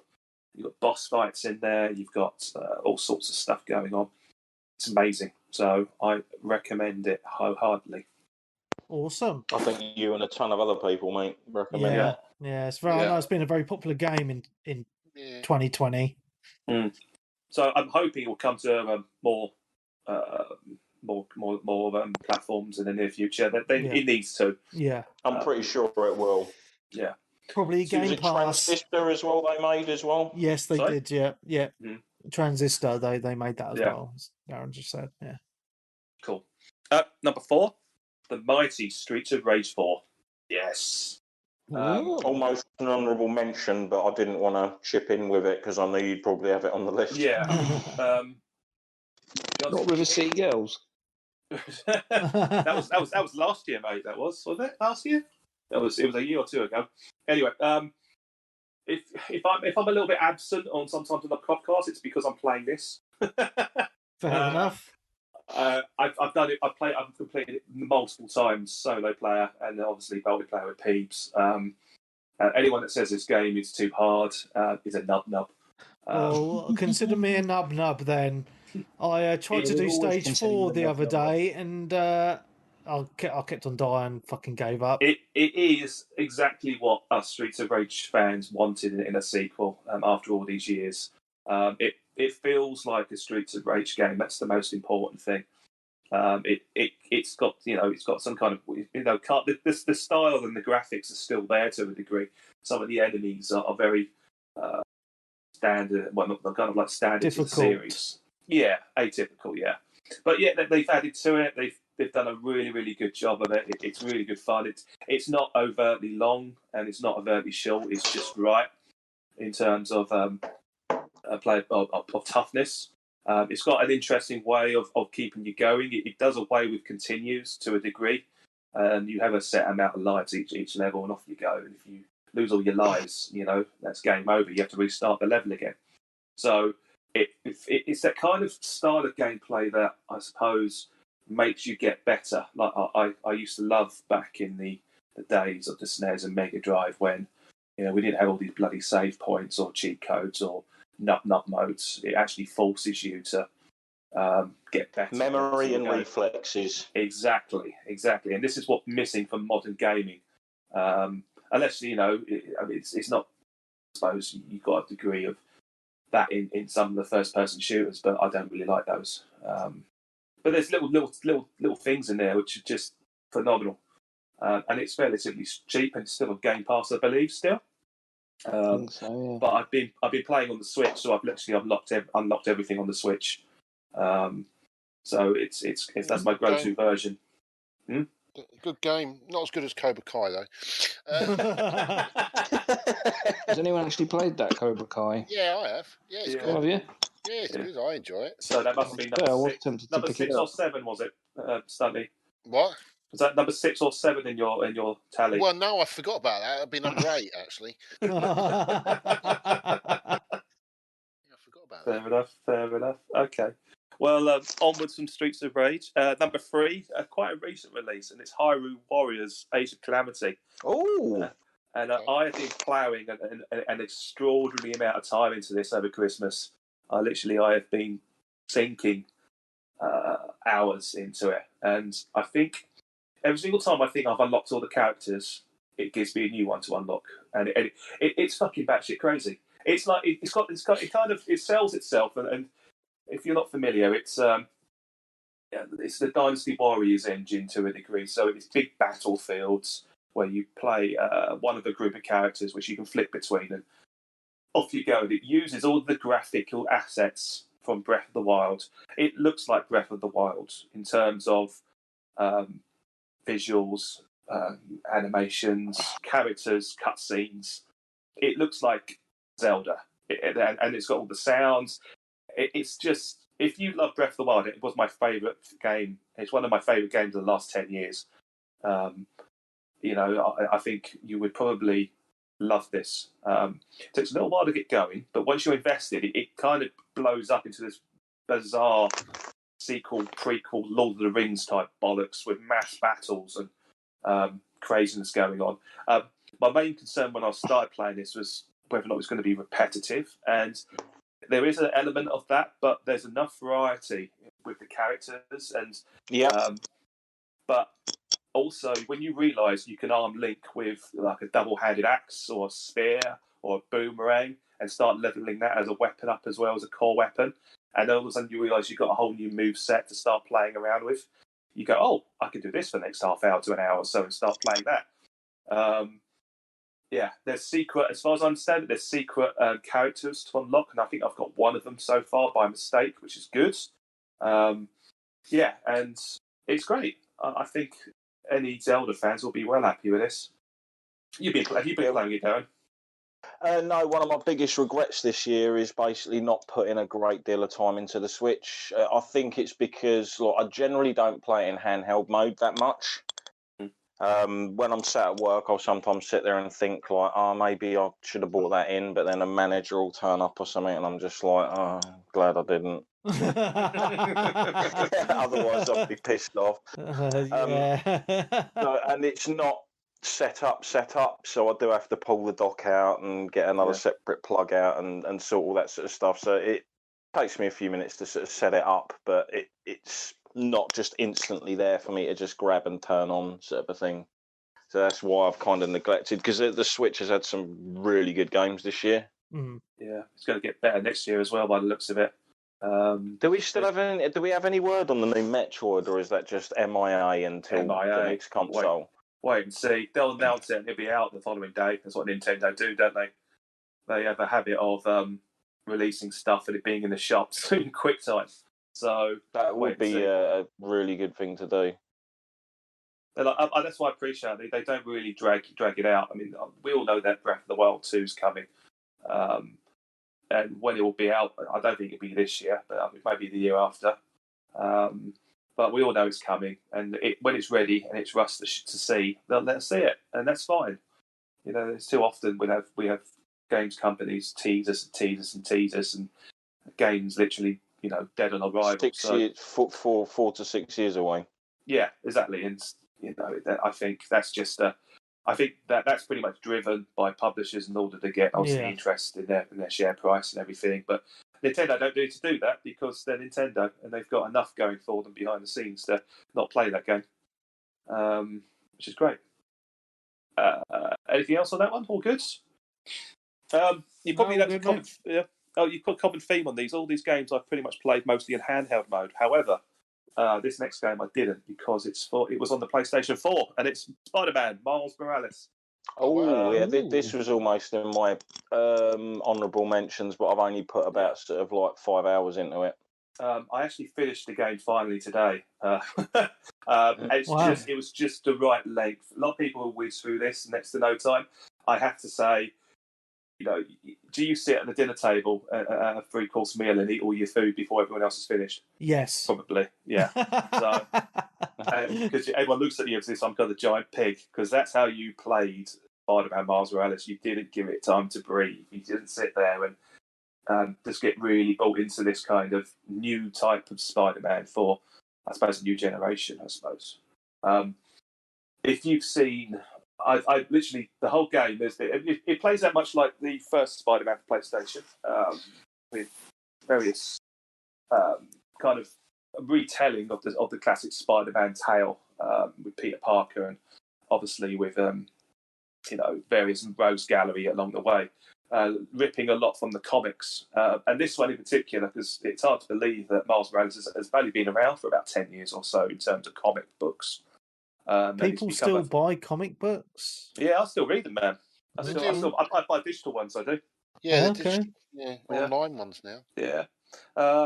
So in terms of Miles Morales, as I said, if you've seen Into the Spider-Verse, I mean, he's huge now. He's getting as big as Peter Parker in terms of Spider-Man.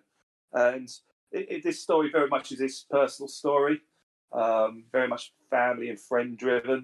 It uses mostly assets from his side of the story, although there are a couple of I suppose appearances from classic Spider-Man villains and characters along the way. I'm not sure how long it is, to be honest with you, but I did a lot of the side missions and a lot of the crime fighting and a lot of the exploring, and I've still got some stuff to mop up which I'll do at some point. But I just gave enough time just to go exploring. And it is literally the same city as the first game, but they've put it in winter. And they've changed a few things around. Like there's a few new buildings here and there, but mostly it's exactly the same. But because it's a winter, it's icy. There's snowstorms. NPCs acting slightly differently. That kind of thing. So. It's great. It really is. He in particular fights a lot differently to Peter Parker. I think I mentioned this before. He's got this. He's got slightly different powers in the sense that he can go invisible via camo, and you can use it to give you advantage for stealth, as well as disappear mid-fight and confuse the hell out of them. He's also got his Venom Punch as well, which you rapidly charge up, and you can literally use it to steamroll and bulldoze at enemies that are getting a little bit too tasty. He's great. It's amazing. Any questions? Nope.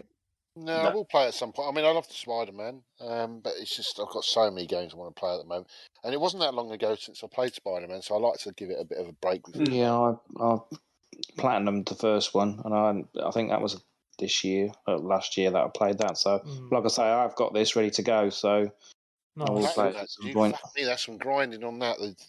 Doing all the battles on the it did take a while.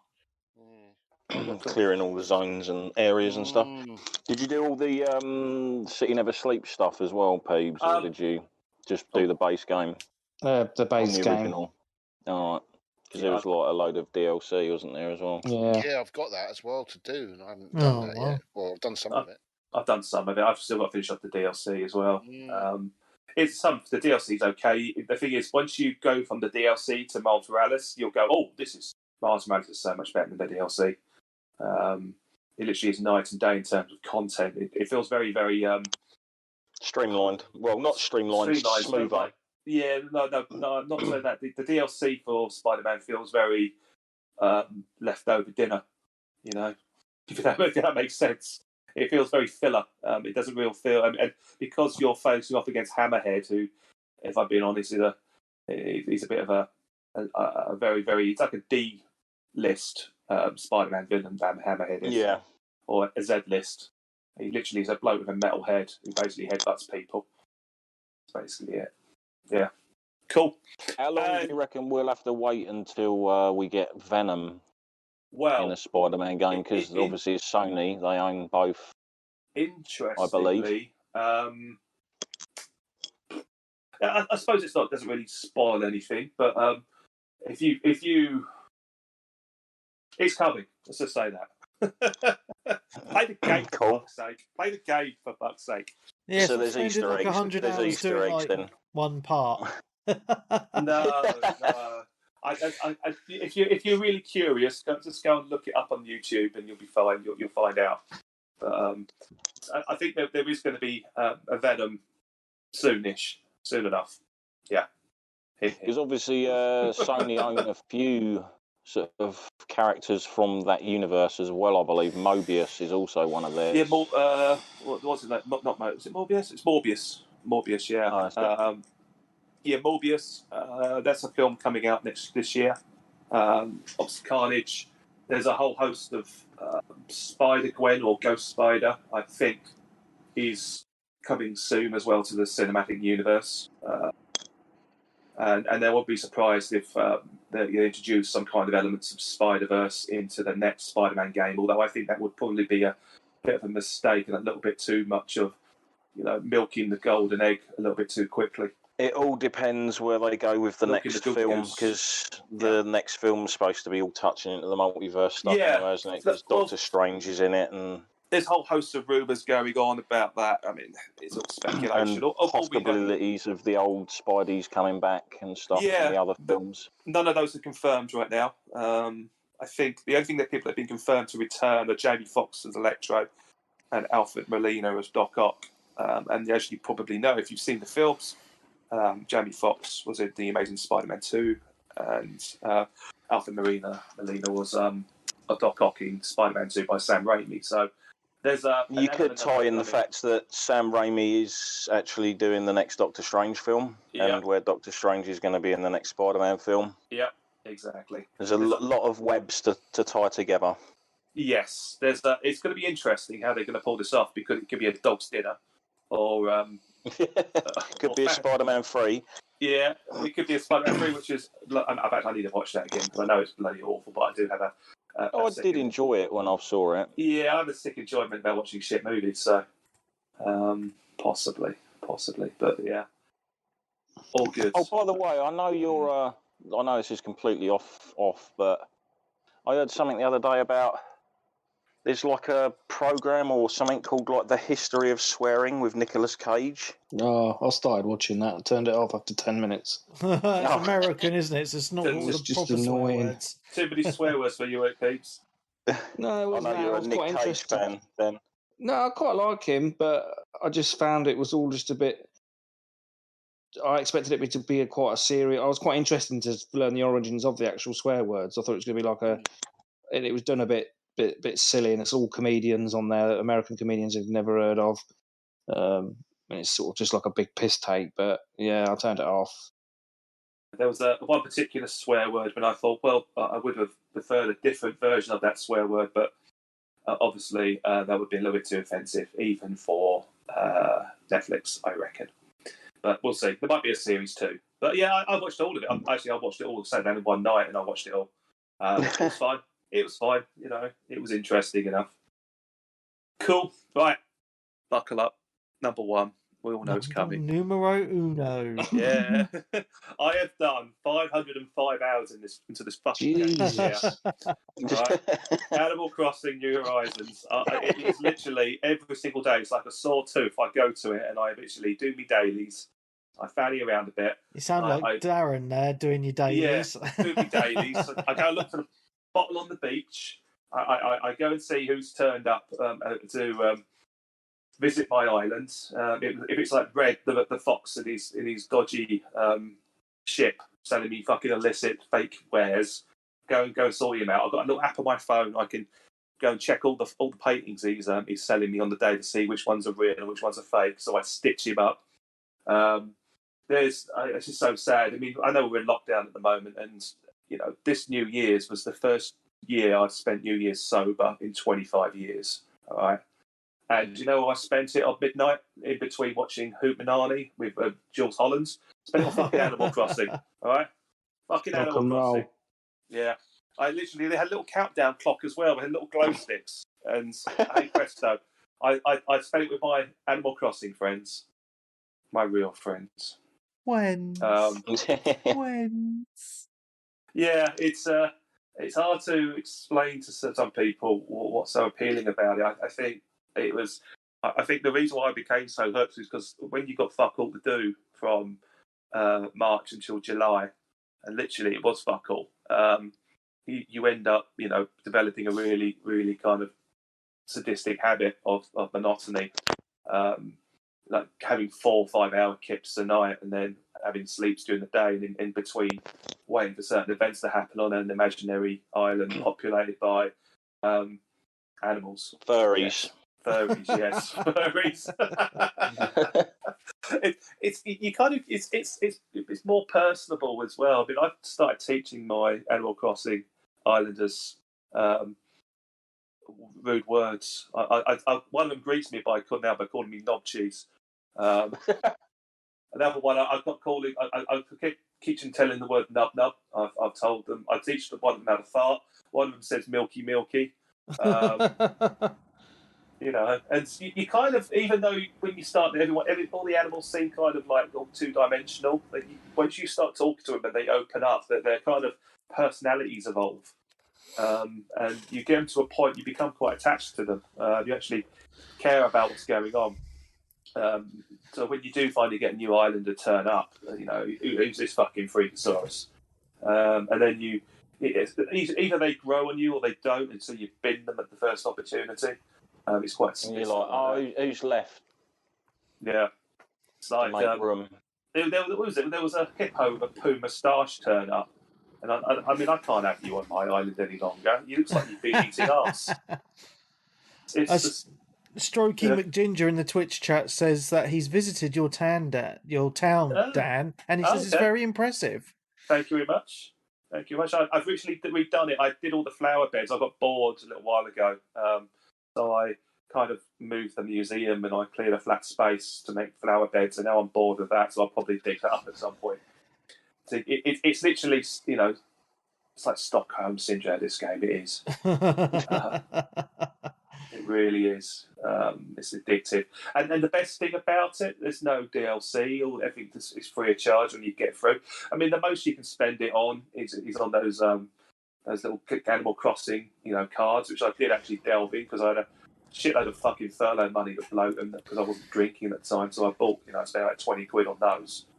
So I had all sorts of little animals turn up, so they're in my drawer at the moment. That's basically I spent 60 quid on this game ish, 60 quid maybe 50, 60 quid, yeah. And 60 quid for 500 hours is pretty good. Pretty good, yeah. And I've got all the KK Slider songs now. Yeah, I think I'm going mad, mate. Yeah, you are. Yeah. But yeah, here's Crazy Dan. Here's to another 500 hours. No, I'm glad you had fun, Dan. Is that the most you've ever put into any game? Do you think? Well, possibly, without counting Pac-Man Gears, maybe back in the day and stuff. I reckon I put a few hundred hours into Pac-Man Championship Edition. I was excellent at that game. Really, really good. Was that number? Pac-Man Championship Edition, DX Plus. That was my game go-to, but I haven't played that for a while. And then what happened on that, obviously because it wasn't on the Xbox 360, I think my save corrupted as well, so I couldn't add any further to my high score. So I literally had to do it all over again, and there's no way I'm sitting down for hours and hours and hours racking up all those, hundreds of a second of individual maps. No way. But yeah, I shall retire the undisputed king of 360 gamer cast of Pac-Man. Yeah. Oh, good, man. That was my top 5. Awesome, mate. Yeah, brilliant. I enjoyed that. Thank you very much. Okay, here we go. Well, is it my turn? Yeah, we've all got to go off now. Yeah, see you then. Boys. 10:30. It's still early. Yeah, it's all good. Right. Shit. Okay. Don't be a wimp. I'll be at least half an hour. That's fine. At least half an hour. Yeah. That means you can be able for about 2 hours. Right. No, because most of the games that have already been talked about, so it's fine. I'm not going to be long at all. But unlike you, Noobensteins, I'm the most hardcore gamer out of the lot of you. So when I tried to do my top 5, I struggled for about 5 minutes, and then I realised I played at least 14 or 15 games that came out in 2020. So I managed to get together a top 10. And I'm going to read it out, because I'm allowed to. I cheated, but fuck you all. Right, number 10. Ori and the Will of the Wisps. None of you had this year? It was in 2020. It was indeed early 2020. It's on Game Pass. I've been thinking about picking it up, but I heard it was quite hard. Well, if I completed it, Peebs, it can't be that hard, can it? That's true. So, because I could never finish the first game, Ori and the Blind Forest, because it was too hard. This one's actually easier. And what I love about it is, one is the art style is just absolutely beautiful, and you don't really get a lot of really good side-scrolling kind of platform games like this anymore. It's very Metroidvania. You get the big map and you explore, and then you go back to certain areas when you've got certain powers, and the story itself is really well done as well. And it's just the game is just a work of art, and it was just a pure joy to play from start to finish for me. It was just absolutely brilliant. And it's available also on the Switch, I believe. Yeah. So it's not just an Xbox game. So if you've got a Switch, I imagine this would be the perfect game to play in handheld mode. So that's that. See, I'm blasting through these, mate. Blasting through them. Skip to the end. This game is a fan remake actually, and it is a little bit of a cheat, but it actually officially released in 2020. It was an early access for a couple of years beforehand, but I waited until 2020, and this is Black Mesa, which is a fan remake of the original Half-Life. I picked this up early on in the year. It's actually on the Steam store. You can buy it. Steam were happy for the fans to remake the game, and that's one thing I love about Valve is they that usually is good of them. Yeah. Nintendo would have had a complete fit and given Well, them a that's it. cease and desist straight away. Well, I'm sure Valve have probably taken a small cut of every purchase, doubt. but it's really well done. It's a full remake, absolutely full, brand new engine, the game from start to finish. It looks beautiful. I mean, I remember playing the original back in, I think it came out like 98, 99, around that time. I remember playing it on PC back then, and it's renowned as being the start of a new genre, you know, the first person shooter with a really good story. But before Half-Life, you know, it was just like your Dooms of the world just running and gunning, you know. And yeah, I really enjoyed the remaster of this. It was great from start to finish. Graphics awesome, story awesome. They added some extra bits as well, which was really, really cool. So if you've got a PC, Black Mesa, pick it up. It's amazeballs. Okay, next, number 8. Watch Dogs Legion. Ooh. And I know it had its issues, and I did have some issues with the game, performance wise, etc. But if you can look past the issues of the game, it's actually got a really good story. If you actually just blast through the main campaign. Number 2, it's set in London, the greatest city in the world. It looks beautiful. You know, all the landmarks are there. It's literally London, you know, brick by brick. It is mapped out as London actually is in real life. And for me, that was just awesome. Obviously, because we've all been in lockdown, it was kind of like visiting London for 20 or 30 hours, you know, and doing some cool stuff. The ray tracing, I have to get it in there, is absolutely stunning on this game. The graphics on it are awesome. It really was one of those games that really showed off the power of the PC. That's another reason why I really loved it. It's just I felt like I was actually playing a proper next gen title when I was playing it in the graphics department. Gameplay was a bit repetitive though, to be quite honest with you. That's why it was a bit lower down than what I wanted it to be initially. But it was just if you wanted to, you could pretty much just rinse and repeat the same. You know, the missions the same way, using the same tactics if you really, really want to. But I really enjoyed it. It was really, really fun, and it was a good game. There we go. Number 8, Watch Dogs. Woo! Anything out? Any questions? Anything you want to say? How gutted are you, Peebs? I think it might have been in my top 5 if it actually worked and I didn't have my issues, but hey ho. Yeah, that's fair enough. Right, shall I move on? I'm moving on. I'm guessing the tumbleweed says move on. Okay, right. Number 7 is Fall Guys. Ooh.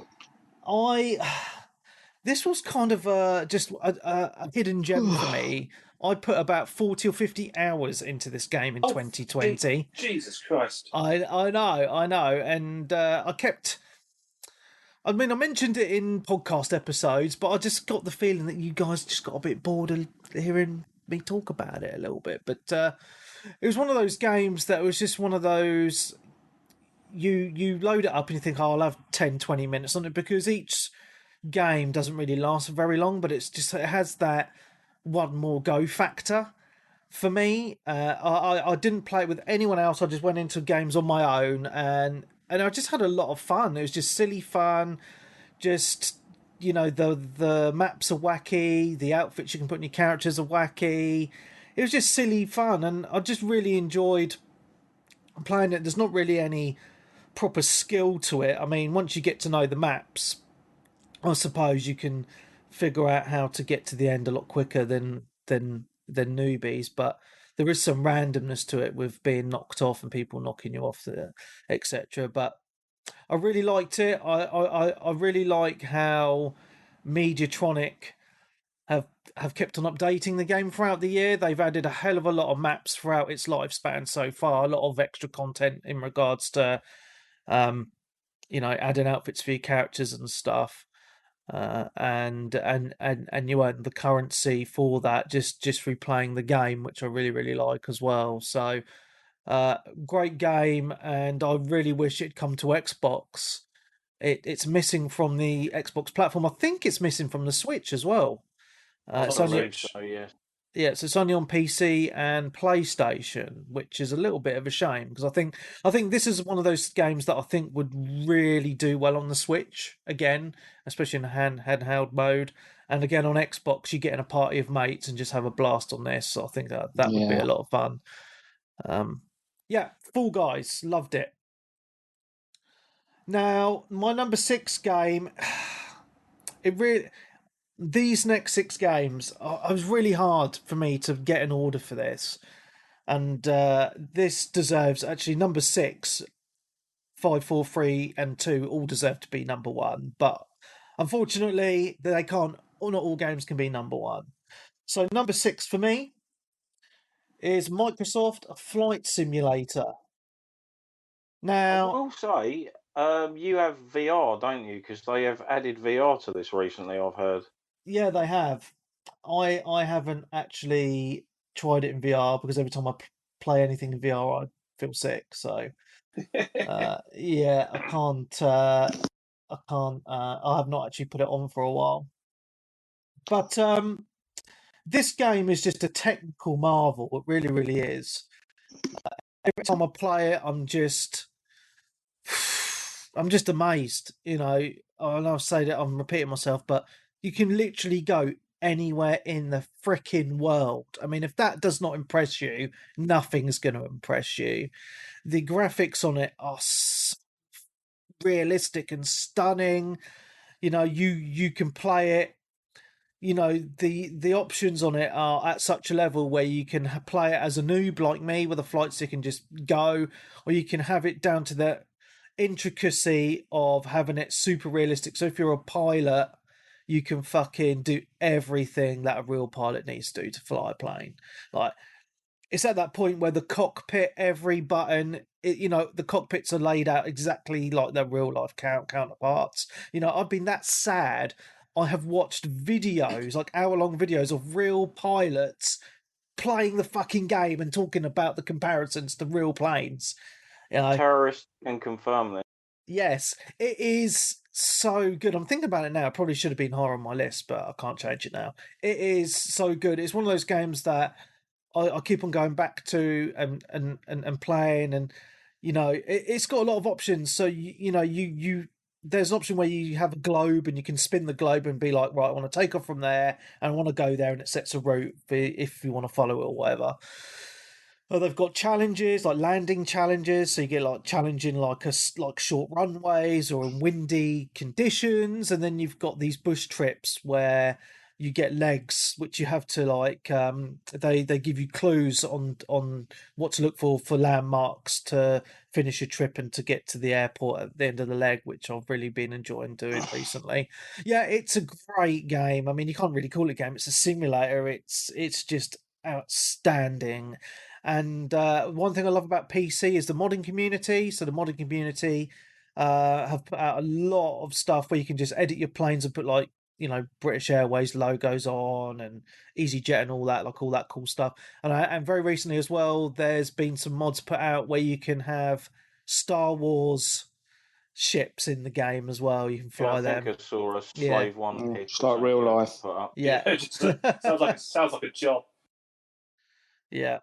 Yeah. So yeah, I've played this game for I think when I last looked about 160 hours, and it came out in like August, I think, time. So I've been playing it a lot. Some quite a bit of that has been on autopilot though. I'd say yeah, To get some overnight, Chivos. overnight. Yeah, overnight autopilot. But yeah, I've been really enjoying this game. It's just been insane. Don't ever besmirch me for going for dinner and getting achievements when you're putting on at night. Go to bed. You'll be doing it when It's it a whole comes to nother level. Xbox next year, guaranteed. Or this year, isn't it? Yeah, coming out of the summertime, isn't it? So yeah, that's my number 6, Flight Simulator. Absolutely astounding. Right, into the top 5 now. These are the games that matter. So number 5, and this will probably surprise Darren actually that it isn't higher. Ghost of Tsushima is at my number 5. Absolutely love this game, and I know when I was talking to Darren earlier on in the year, I was saying to him that it was probably going to be a lot higher than this. But I've had a lot of time to reflect and think about my list and the games I've played and how they've made me feel inside in the feels. And Ghost of Tsushima is definitely a worthy number 1, to be honest. But it is where it is. I loved it from start to finish. I know Stunty reckons it's a bit long and has a lot of filler. I kind of did quite a few of the side missions, but then got to a point a bit like in AC where I was just like, "Oh fuck this!" and just want to mainline the main campaign, and got to the end, and the ending was actually very powerful. Probably one of the best parts of the game, to be honest. I had a little tear in my eye at the end. I have to say, I got a little bit emotional. But the story was really really good. I love that Japanese kind of culture. It's something that has always fascinated me, and I just really really liked the that ethos of having your honor and keeping it intact. But again, as Darren was saying earlier, it's a little bit annoying that you don't get a choice in some of those parts. But I thought overall worthy game for top 5, and I would probably go as far to say, it's worth buying a PlayStation just to play this game, just to experience it. It is that good. And it was just the little things, the little touches I really liked as well. It's like it had very minimal UI, which I really really liked. So it made you look at the world a lot more than other games. I really liked that there was no mini map, and the only way that you knew where to go was the guiding wind. I thought that was a really clever feature, to be honest, because you just appreciated the world a lot more, and the graphics and the art style and the lighting. Yeah. Okay. Yeah. Anything else? Any questions? No. Okay. Number 4, and this will probably surprise people where this is actually. Cyberpunk 2077 is at number 4. I mean, we've talked about this game to death, to be honest. So I'm not really going to bore you too much with it. But I'll say overall, I loved it from start to finish. I personally think that the issues with the game were blown completely out of proportion when it came out. Yes, there was bugs. Yes, there was glitches. But underneath those issues is one of the best games of the generation. To be quite honest with you, my experience was phenomenal. I mean, it ran like dog shit when I was driving around the city half the time, but the game looked absolutely beautiful, uh, and I loved how the city just felt alive. But one of the things that makes me just think about the game even now, even though I finished it, a good few weeks back, like I still think about the characters. That's the main takeaway for me from this game. It's not your character. It's Johnny Silverhand and the various other characters throughout the game who you become very emotionally attached to. And you could miss out on that if you don't do their side missions, to be quite honest with you. You've got the love interests, and you've got other characters who you spend a lot of time with. And what I like about it as well is they feel very human, very real, not just very, not tacked on. And it's simple things like when you're not with them and you're driving around the city and maybe about to do a main mission or whatever, and they'll send you a random text message, and then you can reply and have like a little text message conversation, which I think that's a really really cool thing. I like the fact that there's multiple endings to the game as well, so you get a little bit of a choice. And I mean, I had a decent ending. That's all I'm going to say. And then I watched all the other endings on YouTube because I wanted to have a better picture for the spoilerific show. And they are all very different. And there's a lot of choices in the game which I think are very, very well done. Keanu Reeves as Johnny Silverhand. I know some people moan about him, but I think he was absolutely brilliant. I think he's good, yeah. but like his delivery compared to a lot of the other characters' deliveries is like you said, it's very Keanu Reeves sort of deadpan. I know what you're saying. I mean, I think it was very well done. I really liked it. And I liked the little twists along the way in the storyline. To be honest, it's hard to talk about. Again, this is why we needed a spoilerific show, because it's very hard to talk about the game without spoiling it. But there's a lot of twists and turns throughout the game, and and again, my big takeaway is the emotional storylines with a lot of the characters who you meet, and just how fucked up the future probably is going to be, with the AI, and just the main story of what, you got this chip in your head, and all that sort of stuff. It's a great game, and it's something that I still think about it a lot, to be honest. It was fantastic. Cool. Any questions? No. Okay. So talked about it a hell of a lot. Yeah, I know. That's what I say. Since it came out. Okay, number 3 is a game I got for Christmas, and I haven't actually finished it yet, but I have definitely spent enough time on it to give it the number 3 position. I've spent over 20 hours in Yakuza Like a Dragon. This game is absolutely brilliant, and I imagine if I'd completed it, it probably would have got higher. But I can only talk about and have a judgment from where I've played up to. So as I say, I spent over 25 hours in the game. I'm not even halfway through it, because I've looked online at how many chapters there are. There's a lot, and I'm only on like chapter 7. And as a big Yakuza fan, I've loved all the Yakuza games. This will be the 8th Yakuza game I have played. I've played them all in order. I've also played Judgment, which is a spin-off game, and I love the series. Now, this is the first game that actually has English voice acting, but I've opted, obviously, for the Japanese voice acting because, I want it to feel the same. And I was a little bit worried about this game at first, because I was thinking, they've changed a hell of a lot. So, brand new character, which, hang on, someone's going on my headphones. Am I sounding weird? Fine. Hey, you sound fine, mate. Oh, just give me a second with my headphones. My headphones come out. Clients. Okay, can you hear me? Yeah. I pulled my headphone wire out. So as I was saying, it's really well done. The new character ties in very, very well. So you could actually jump into this without playing any of the other Yakuza games and be perfectly happy with it. But what I do like about it is it has a lot of nods to fans of the series.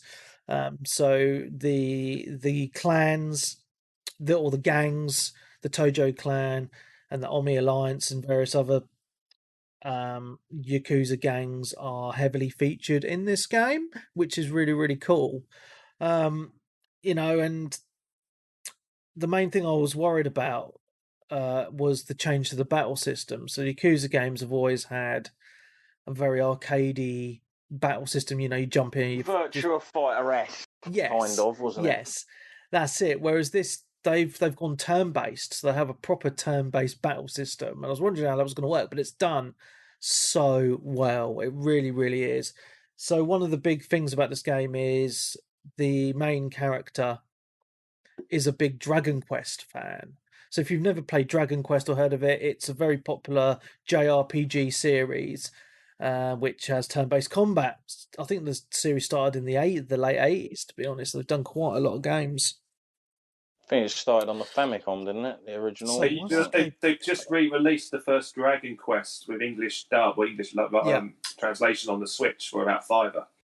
Yeah. So it's only going to be available to the end of March, so get on it. Yep. Do it now. Yeah. So as I was saying, I really, really love this game, and what I'm liking about it as well is just, again, I'm trying not to spoil it, but it's just the way the game starts, and a lot of really mental things happen in the storyline, and then so basically, if you play the original games, you start off in the original city, the whole city's there, and then stuff happens, blah blah blah, and then the rest of the game's in another city, and there's all the stuff happening, and you meet a lot of.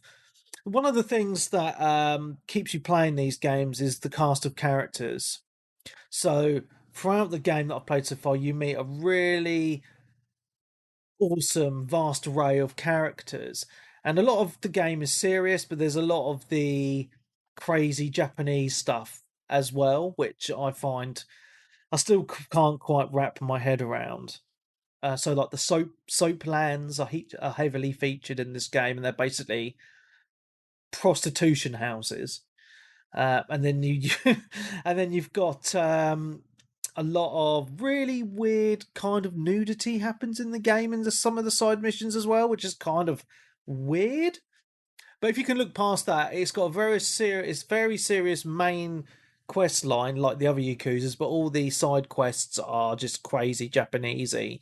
But this is the first Yakuza I've played where I want to do all the side missions before I move on to the next main part of the game. So it's just laid out slightly different on the map. So on the map you can see they're like little bubbles. You can see where every single side mission is on the map.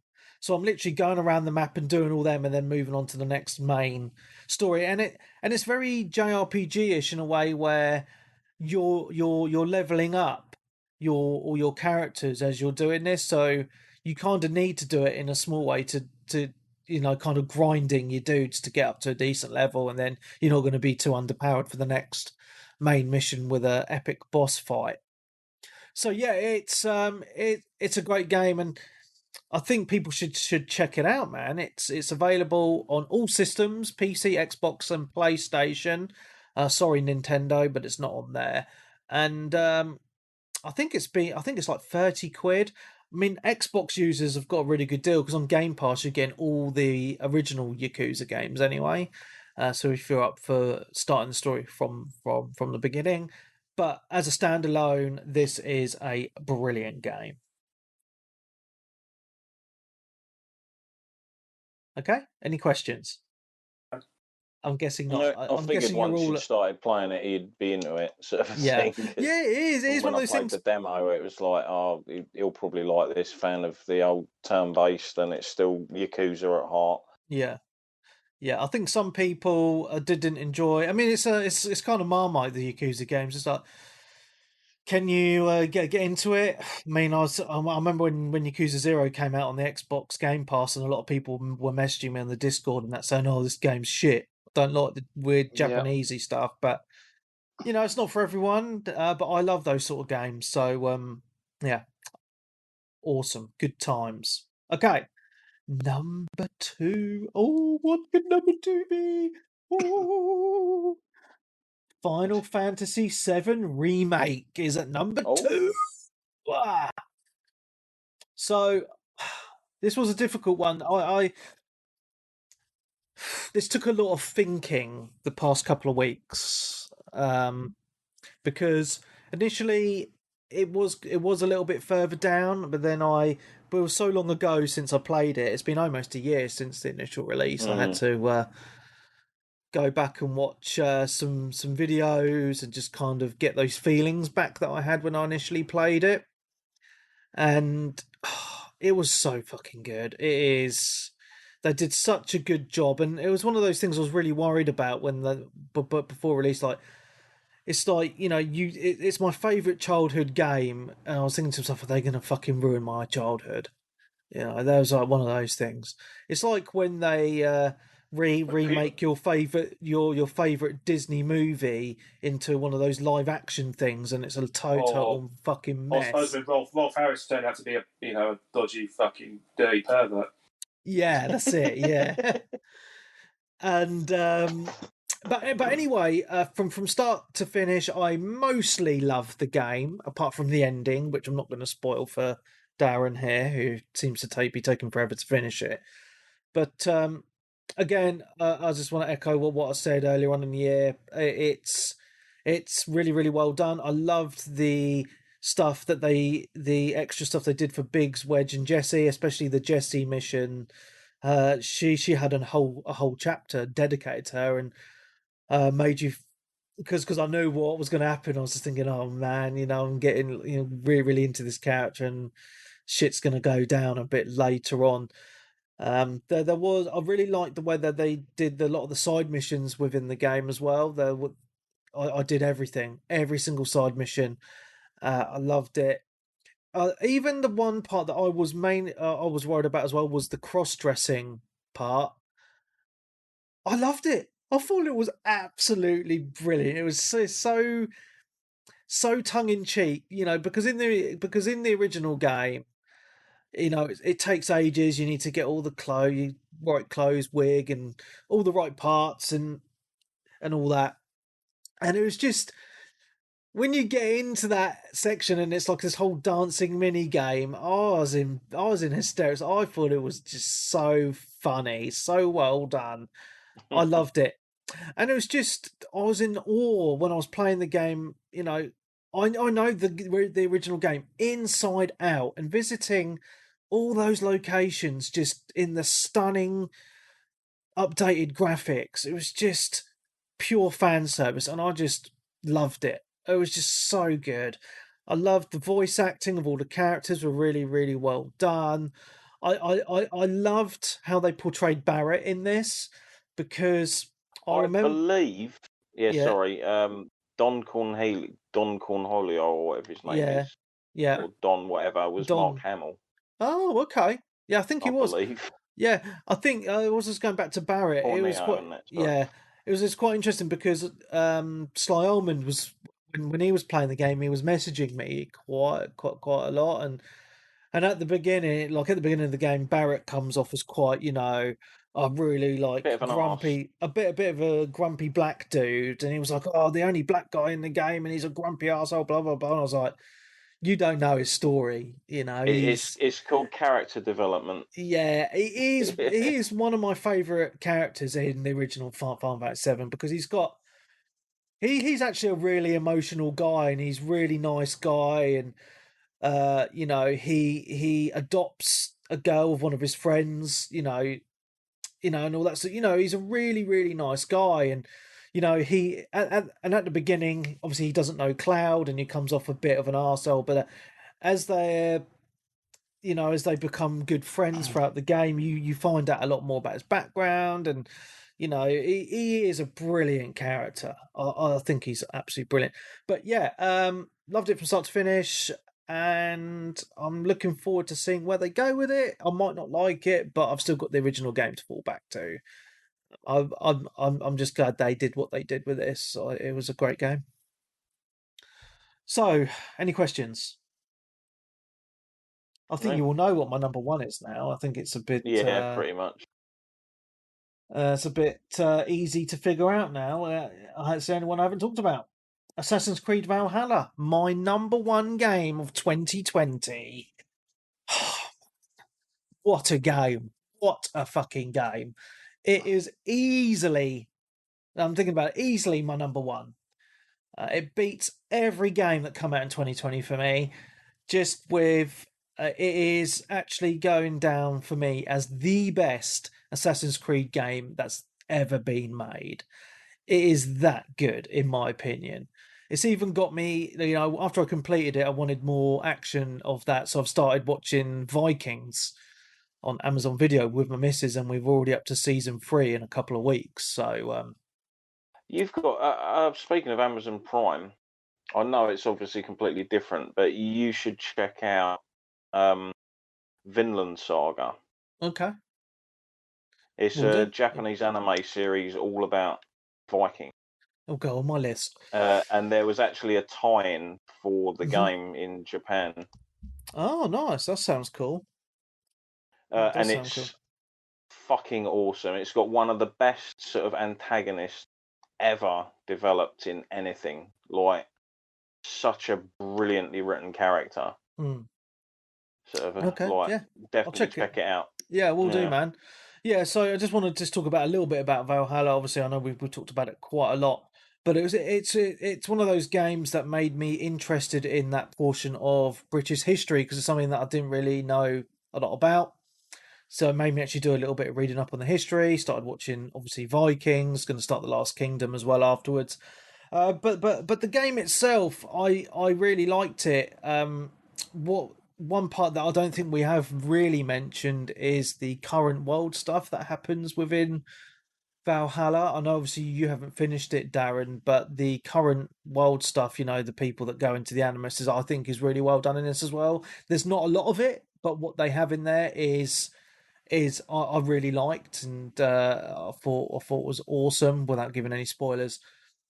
The main character is just so well done. I think he is one of the best characters I've played in a video game in a long time. So well realized, and I loved the beginning of the game. You're starting off, you know, in the frozen wastes, and it's like, right, you're going to go on this epic voyage to England. And I was thinking to myself, oh, what's England going to be like? And it's just, you get there, and it's just lush green land, and it's just, you know, because when you start playing it, you're thinking, oh, it's a bit samey, isn't it? It's all snow, like it's no colour, it's not vibrant, and then you get to England and you're like, wow, this looks stunning.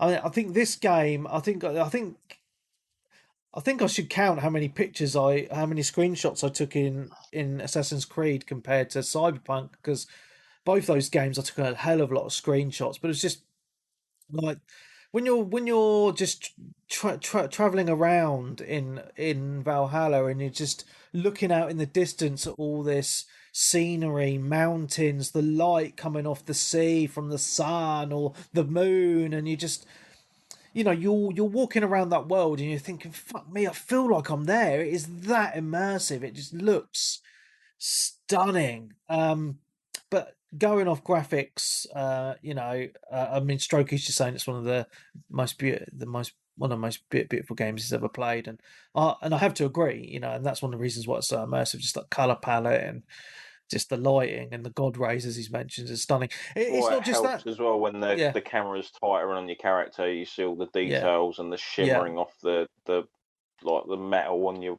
shield or weapon you've got. yeah.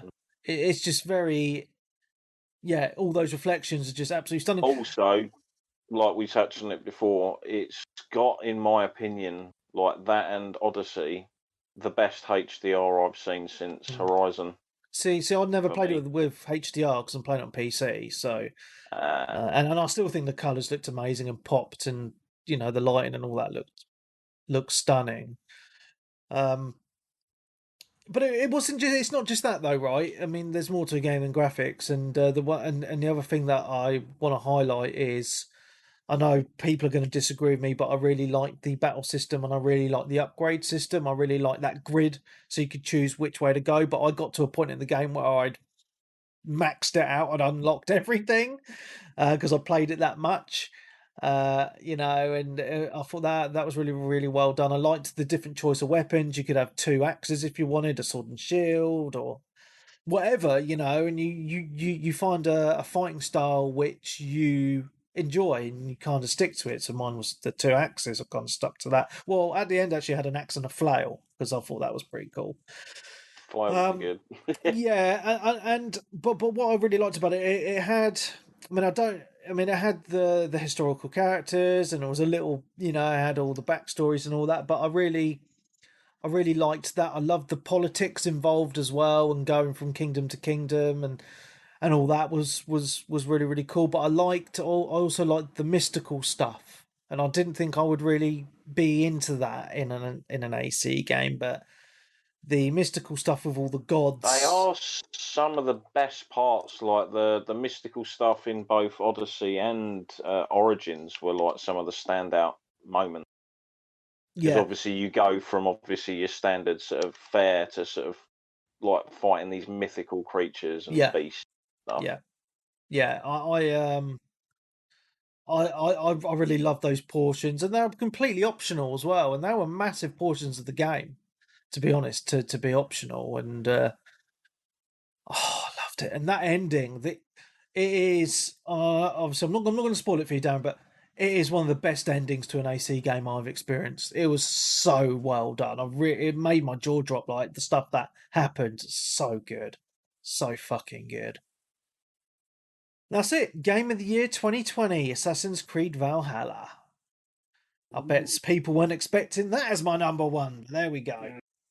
Well, I was, because you've been saying that for the last few weeks. You had teased a few over the last few weeks. Told us all. Yeah, it's amazing. Right, shall we go into some of the community's top fives? Yes. Go for it. Let's try and not mock these. I'm not going to mock them, but I'm going to read them out so quick. All right, because there's a lot. Don't necessarily fire for them. Good. Give That's it a good, little you bit know. of breathing room. All right, Good okay. community centres. I'm doing Discord first, then I'm going to move to Twitter, then Facebook. Oh, Okay. hopefully people haven't put them in twice because I'm going to probably forget. Okay. What's my tag on Discord? Number 5, Formula 1 2020. Number 4, Last of Us 2. Number 3, Call of Duty Warzone. Number 2, Ghost of Tsushima. And at number 1, Spider-Man Miles Morales. Good choice. Nice. Some good games there. Some good games. Okay. Clarky79. Good old Clarky. Oh, here we go. Okay, number 5. Call of Duty Warzone. Number 4. Yep. Streets of Rage 4. Nice. Number 3. Doom Eternal. First time that's been mentioned. Oh, no, I think that was in a lot of lists, actually, of the bigger outlets. Number 2. Tetris Effect Connected. You actually learned how to play that finally. I don't know, he probably hasn't finished it. He's probably stuck on the first level still, but there we go. And his number one game of the year, Cyberpunk. Oh, we'll see. Obviously, I don't know what he's playing it on. Yeah, I think he's still on the Xbox One. Yeah, OG. He's on the OG box. No, Yeah. he's got an X. Is he on X? Okay, he's on the X. Yeah, Okay, he's got an well, that's X. possible. I don't know whether to read Dark as Frost because not all of his are 2020 games. Let's do it. Okay, number 5, Super Hot. Number 4, Vader Immortal. Not heard of that one. Is that? I think it's the VR game. Is it a VR one? Yeah, Okay. the Star Wars game, isn't it? Number 3, Walkabout Mini Golf. I think that's Not VR heard of as that. well. He's got Quest in brackets. And so, number 2, Division 2. And at number 1, Sea of Thieves. You cheated, mate. And fuck all of those come out. Speaking of the VRs, Webby, did you ever pick up Half-Life Alex? No, it's a bit There's out, a lot of out people my budget rave about that. Yeah, I'm waiting for it to go in the bargain bin. It's going to be a while. I didn't think Division 2 was out this year. No, it wasn't. That's what I'm saying. Yeah, He cheated. He cheated. You wasn't clear enough when you were telling everyone. You should have told it has to be 2020. Yeah. I'm going to read out Turner's, and he cheated because not all is a 2020 either. Naughty boy. Number 5. Actually, he's not ordered them. I'm going to read them from bottom to top. Number 5, Valorant. That did come out in 2020. It's for those of you console gamers that don't know, it's a first-person shooter, a little bit like Counter-Strike, team-based, 5 on a team. Oh, yes, yeah. It's actually really, really good. It's really good. Yeah, okay. Number 4, you cheated because this game came out in like 2010 or something. League of Losers or League of Legends, as you want to say. Number 3, Destiny 2. Number 2, Horizon Zero Dawn. And number 1, Cyberpunk. You cheated, Turner. Cheated. Well, Horizon came out on the PC last year, technically. So. Technically, yeah. He still cheated. Rooski Doo did not cheat. He's got a top 5. Number 5, Tetris Effect Connected. Number 4, Spiritfarer. And number 3, Call of Duty Warzone. Number 2, Carrion. And at number 1, this is technically a 2020 game because it only came out on the Xbox in 2020, Yakuza 0. Yes. He's not Gears Plop. He's put more hours into that than I have. Yeah. and I also have to say, all the people choosing Tetris Effect, yeah, I'm beating all their high scores, so... Well done. There you go. I still can't complete that first thing. First tutorial. Lols. Rubenstein. Can you not put it on easy? That is on easy. Fucking hell, Peebs. That's so funny. Right. Our resident Hogarth has a top 5. Number 5, Cyberpunk. Number 4, Mafia Remastered. And Nice. number 3, Call of Duty Warzone. Warzone's in quite a few top fives. It is. It was a really expensive game, wasn't it? Yeah, it was super expensive. Okay, number 2, sorry. Assassin's Creed Valhalla. And at number 1 for Mr. Hogarth, well deserved, might I add, Microsoft Flight Simulator 2020. Yes. Nice one, Hogarth. Great Fair game. enough. Yep. Okay, St. Adams, number 5. Division 2, Warlords of New York expansion. That did come out in 2020. Technically, I believe, yeah. Yes. Number 4, Call of Duty Black Ops Cold War. Surprised that wasn't in your top 5, Peebs. I thought you loved that. Number 3, Streets of Rage 4. Yeah. And number 2, a new entry for today, Tony Hawk's Pro Skater 1 and 2 remaster. Was that last year? Yeah, This 2020. year. It was 2020. Oh. Yeah. Yeah. And at number 1, Assassin's Creed Valhalla. Yeah, I thought it would be. He's been playing it. I've seen him playing it. That's doing well on people's list this year, isn't Yeah. it? It's a good Windows game. Wipers Bob. Number 5, Crusader Kings 3. Came out on Game Pass on PC this year. I've not had time to play it, but it's going to be good. Number 4, Cyberpunk 2077. Number 3, Assassin's Creed Valhalla. Number 2, Ghost of Tsushima. And at number 1, a new entry, Desperados 3. Ah, yes. I think this is on PC, isn't it? Yes, it's top-down strategy. Yeah, it's set in the Old West. I've played it a little bit, probably about 2 or 3 hours of it when it came out, and then didn't pick it up again. It's it's a top-down kind of strategy game. You know, you have a certain amount of moves to move your dude, and a bit like XCOM. Gears. A bit like Gears Tactics XCOM style game. Yeah. Valkyria Chronicles style. Yes.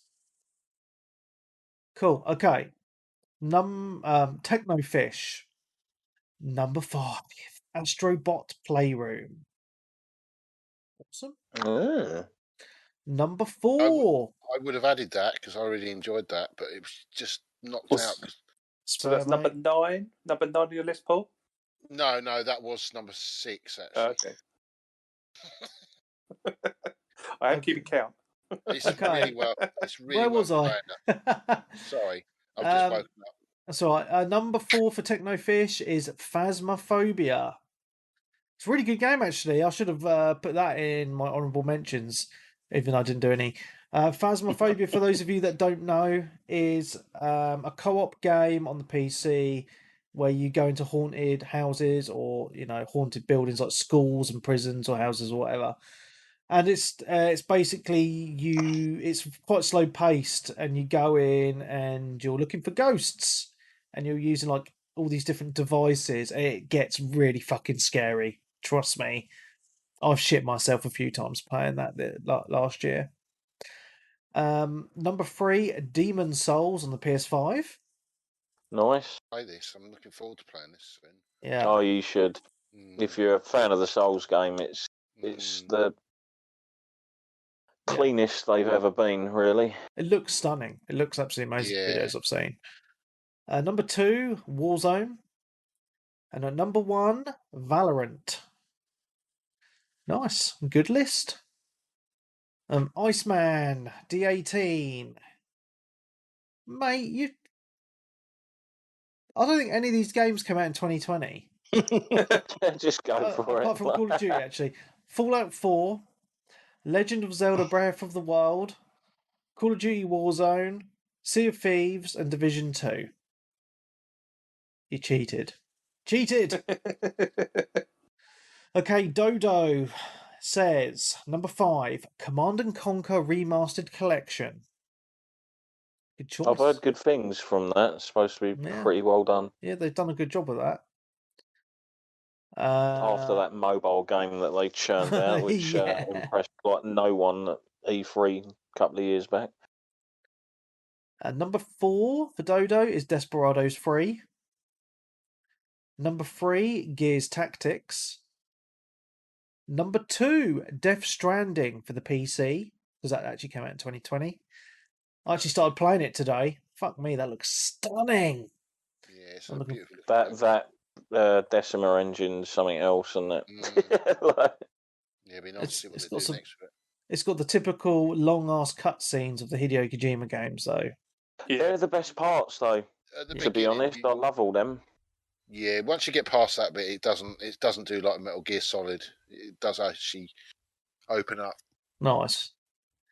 Yes, I'm really enjoying it so far. I've played only a couple of hours, but I'm sucked in, so I'm looking It's forward a to playing kind of mellow game, to be honest. It's cool. I like it because it was. Have you Because of ever the used the musical ablutions yet? choices. Have you used the ablutions yet? No, No. Okay. no. Okay. And his number 1 is Hades, Dan. Oh, very good. Yeah. Very good indeed. Tiamat Dangerblade says his top 5 would have to be, but then he only gave us three games.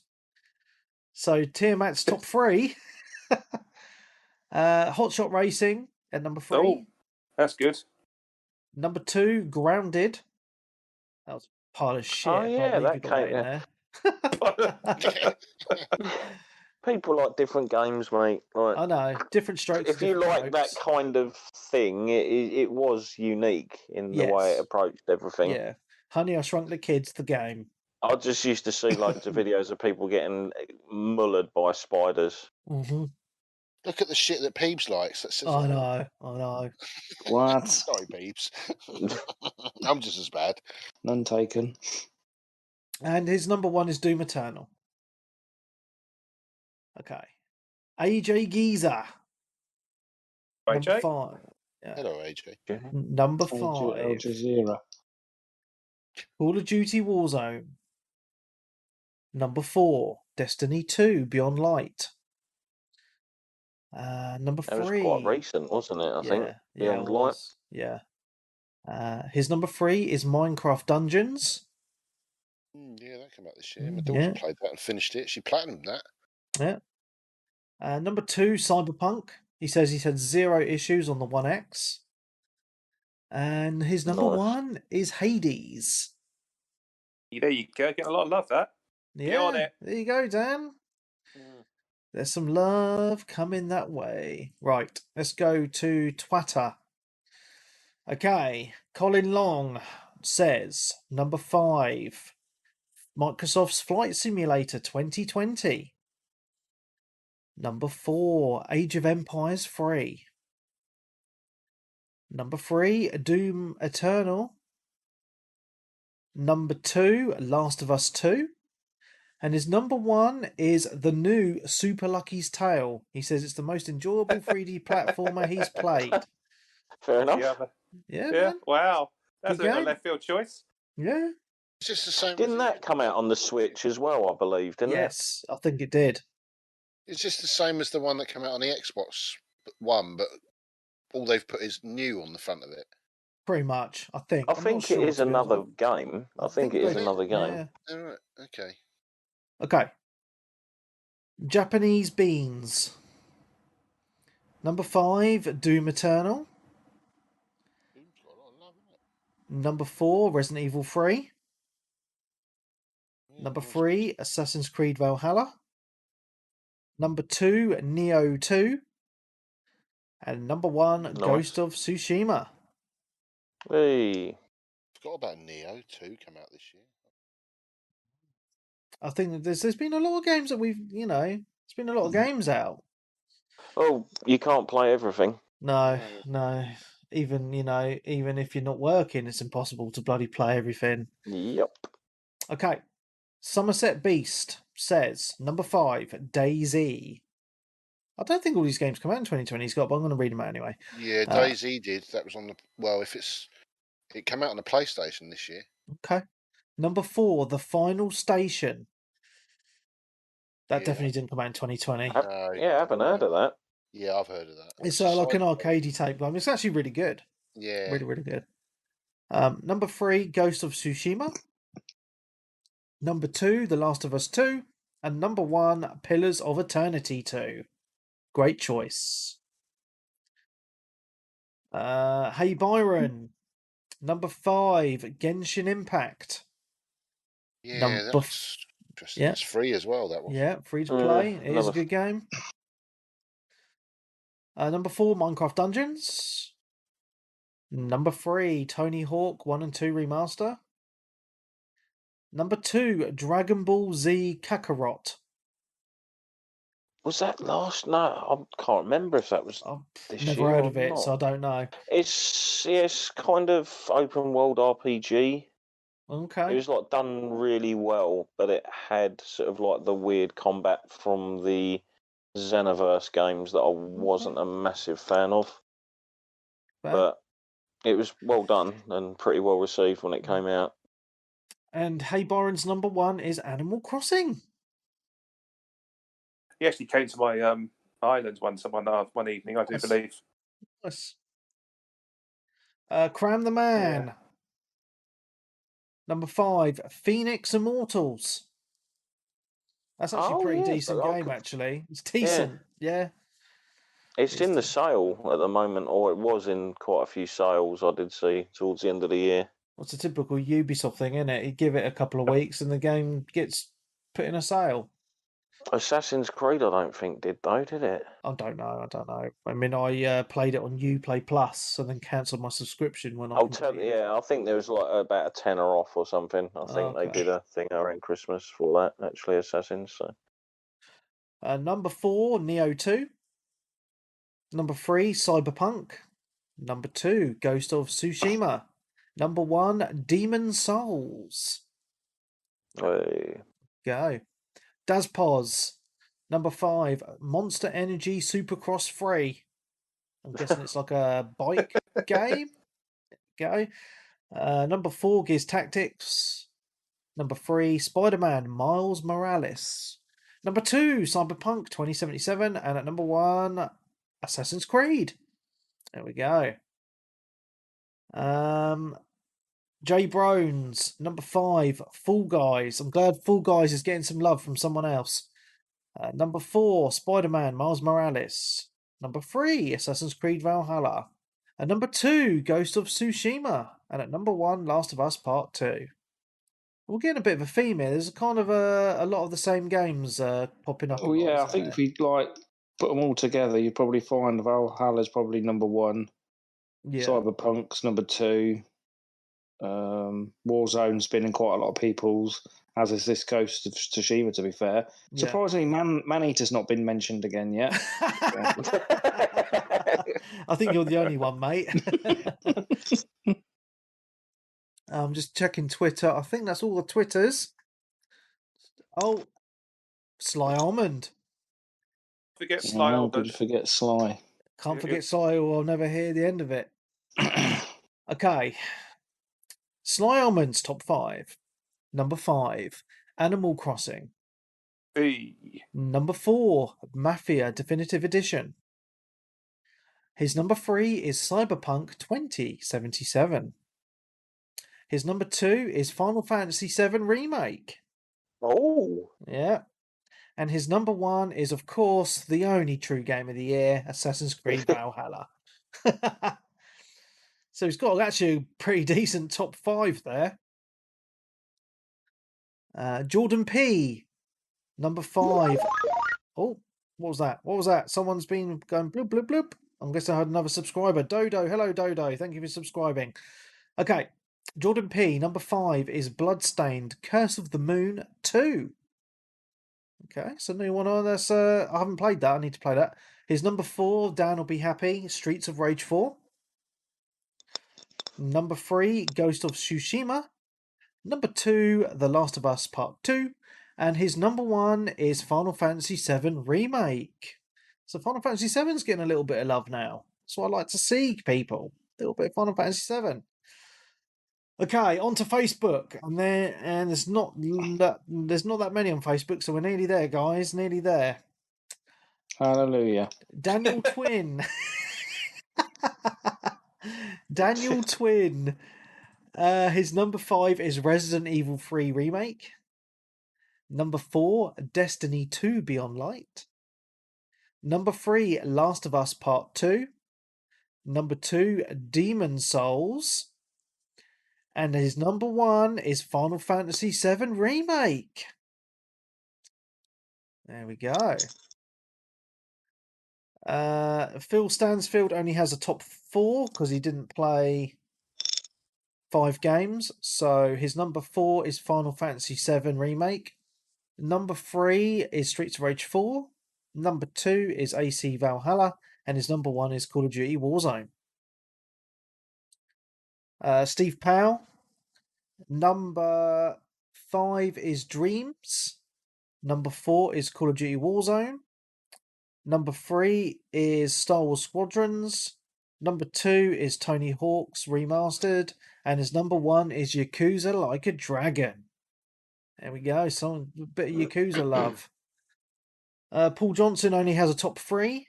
Number 3 is Call of Duty Cold War. Number 2, the Bioshock Collection on the Switch. I'm guessing that come out 2020 on the Switch. And number 1, Animal Crossing. Yay.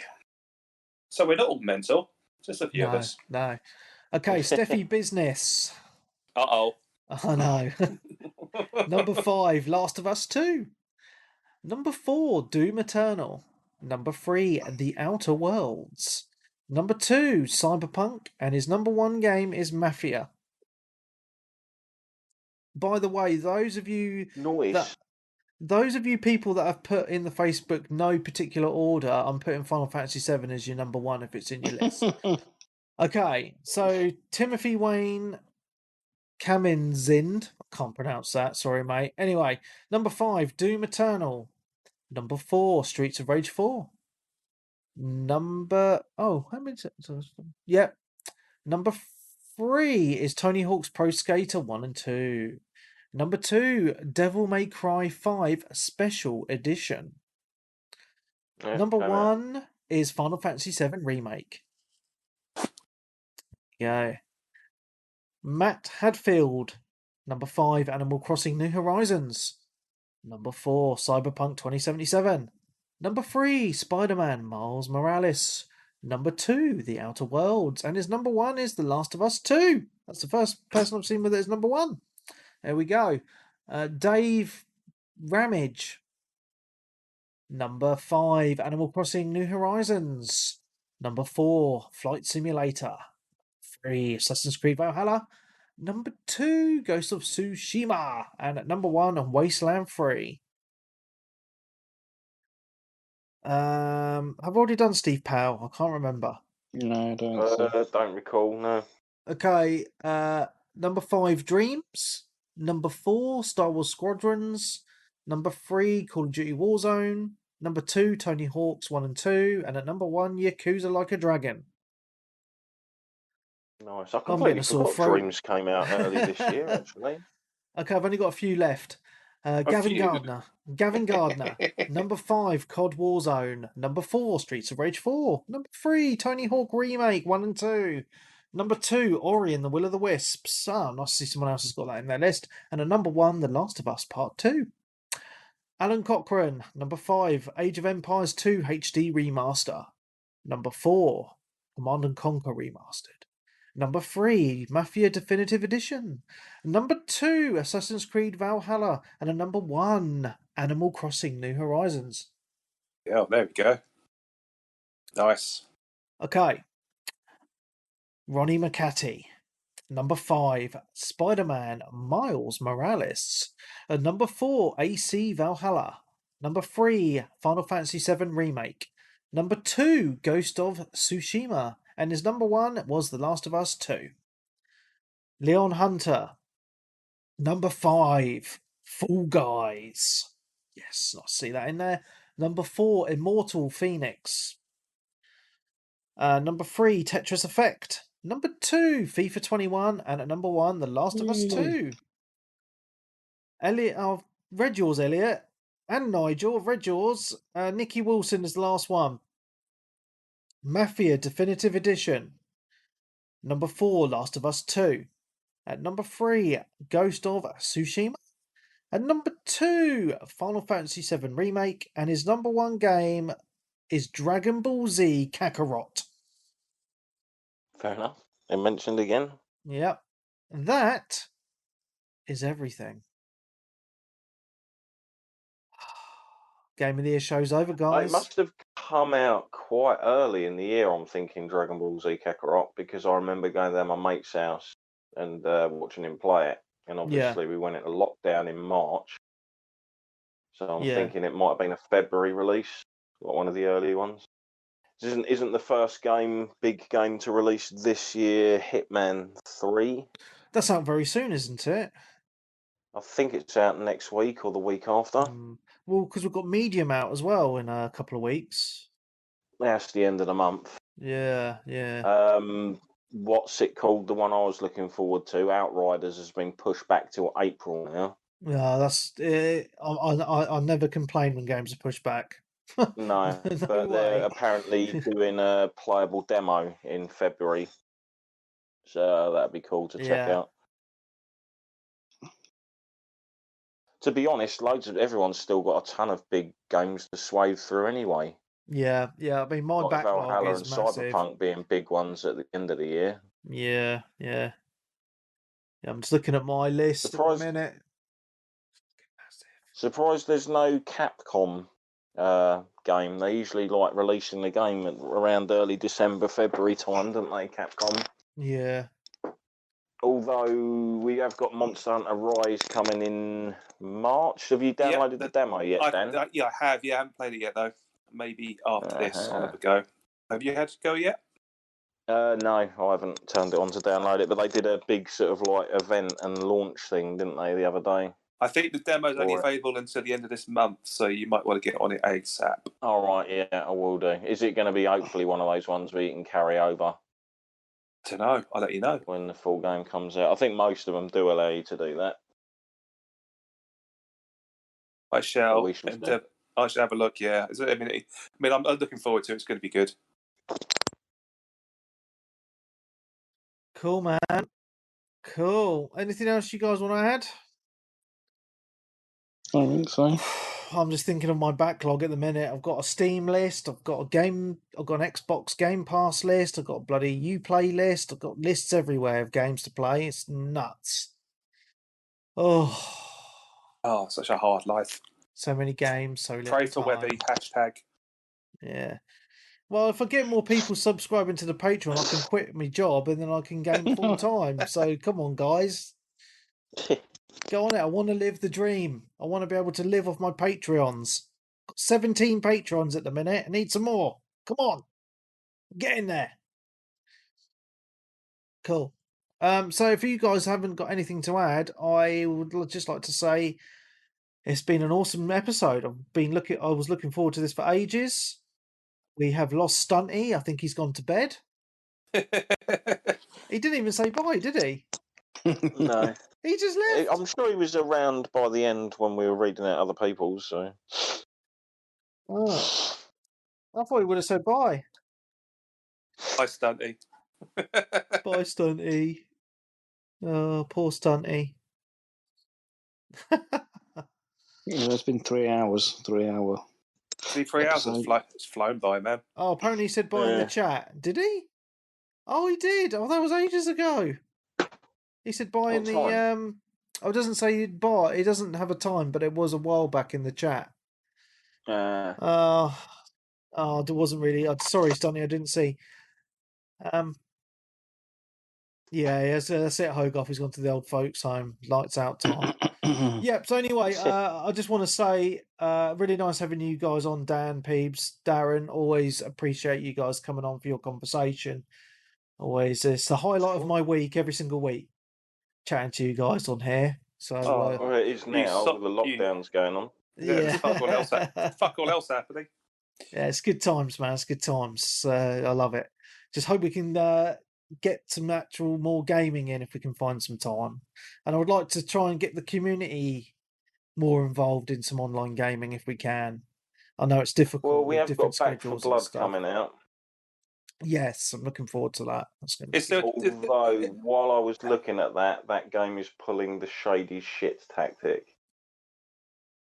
So if you buy the expensive versions of the game, you get to play it before everyone else. Oh, I don't give a shit about that. Just buy the cheap version and just wait a couple of extra days. It's fine. I still think that's fucking horrible, though. It's disgusting, yeah, I think. I know, I hate that too. Cool. Cool, man. Shall we end? If you want to. Yep. Cool. So from me, Mark Webb, Gamertag, PS on ID, Steam ID, Webby, 360G. Resident Chivo Whore, Mr. Peebs. Sensei Switch. As always, take one, Cinema Dan. An old man Stunty's gone to bed with his walking stick. So Stunty's gone because he's an old bastard, but we love you, Stunty, even though you're grumpy. So thank you very much. It's been awesome. As always, don't forget, if you want a show every single week of the year, subscribe to the Patreon, patreon.com/360gamercast. Big thank you to all of you that are already subscribing to the Patreon. You are 100% appreciated.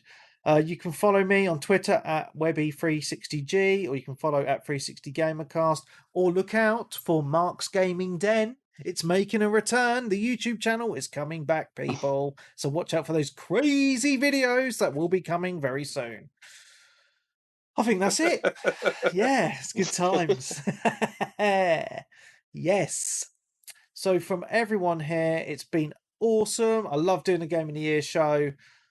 Gives us time to reflect on the whole year. And I know it's been a crazy year for everybody, 2020. 2021 has started off crazy, but hopefully it will all calm down. That's what I'm hoping and praying for anyway. So yeah, stay safe, everybody. Buckle up. Yeah. Buckle up, yeah. So one of the things I always enjoy about these, is the fact that years always seem to go by pretty quickly. But when you're doing these Game of the Year shows and you find out games come out like last year, you're like, it doesn't feel like it did fly back that fast. I know exactly what you mean. Yeah. It's mad. Well, because we're getting old, like the years just go in the blink of an eye. Anyway, I just want to say a big thank you to everyone for listening. Thank you to everyone who stayed strong in the Twitch chat. 3 hours and 23 minutes you've been in there. Shall I give away one more game? I think I will, just before we disappear. I've actually got some more to give away for next week. I forgot to put them in the chat. I just had so many to give away. I just didn't have time to put them all in. So there's one more. So thank you very much. It's been awesome. Love you all, and we will see you next week for the Patreon show. So thank you very much. We will see you next week. Goodbye.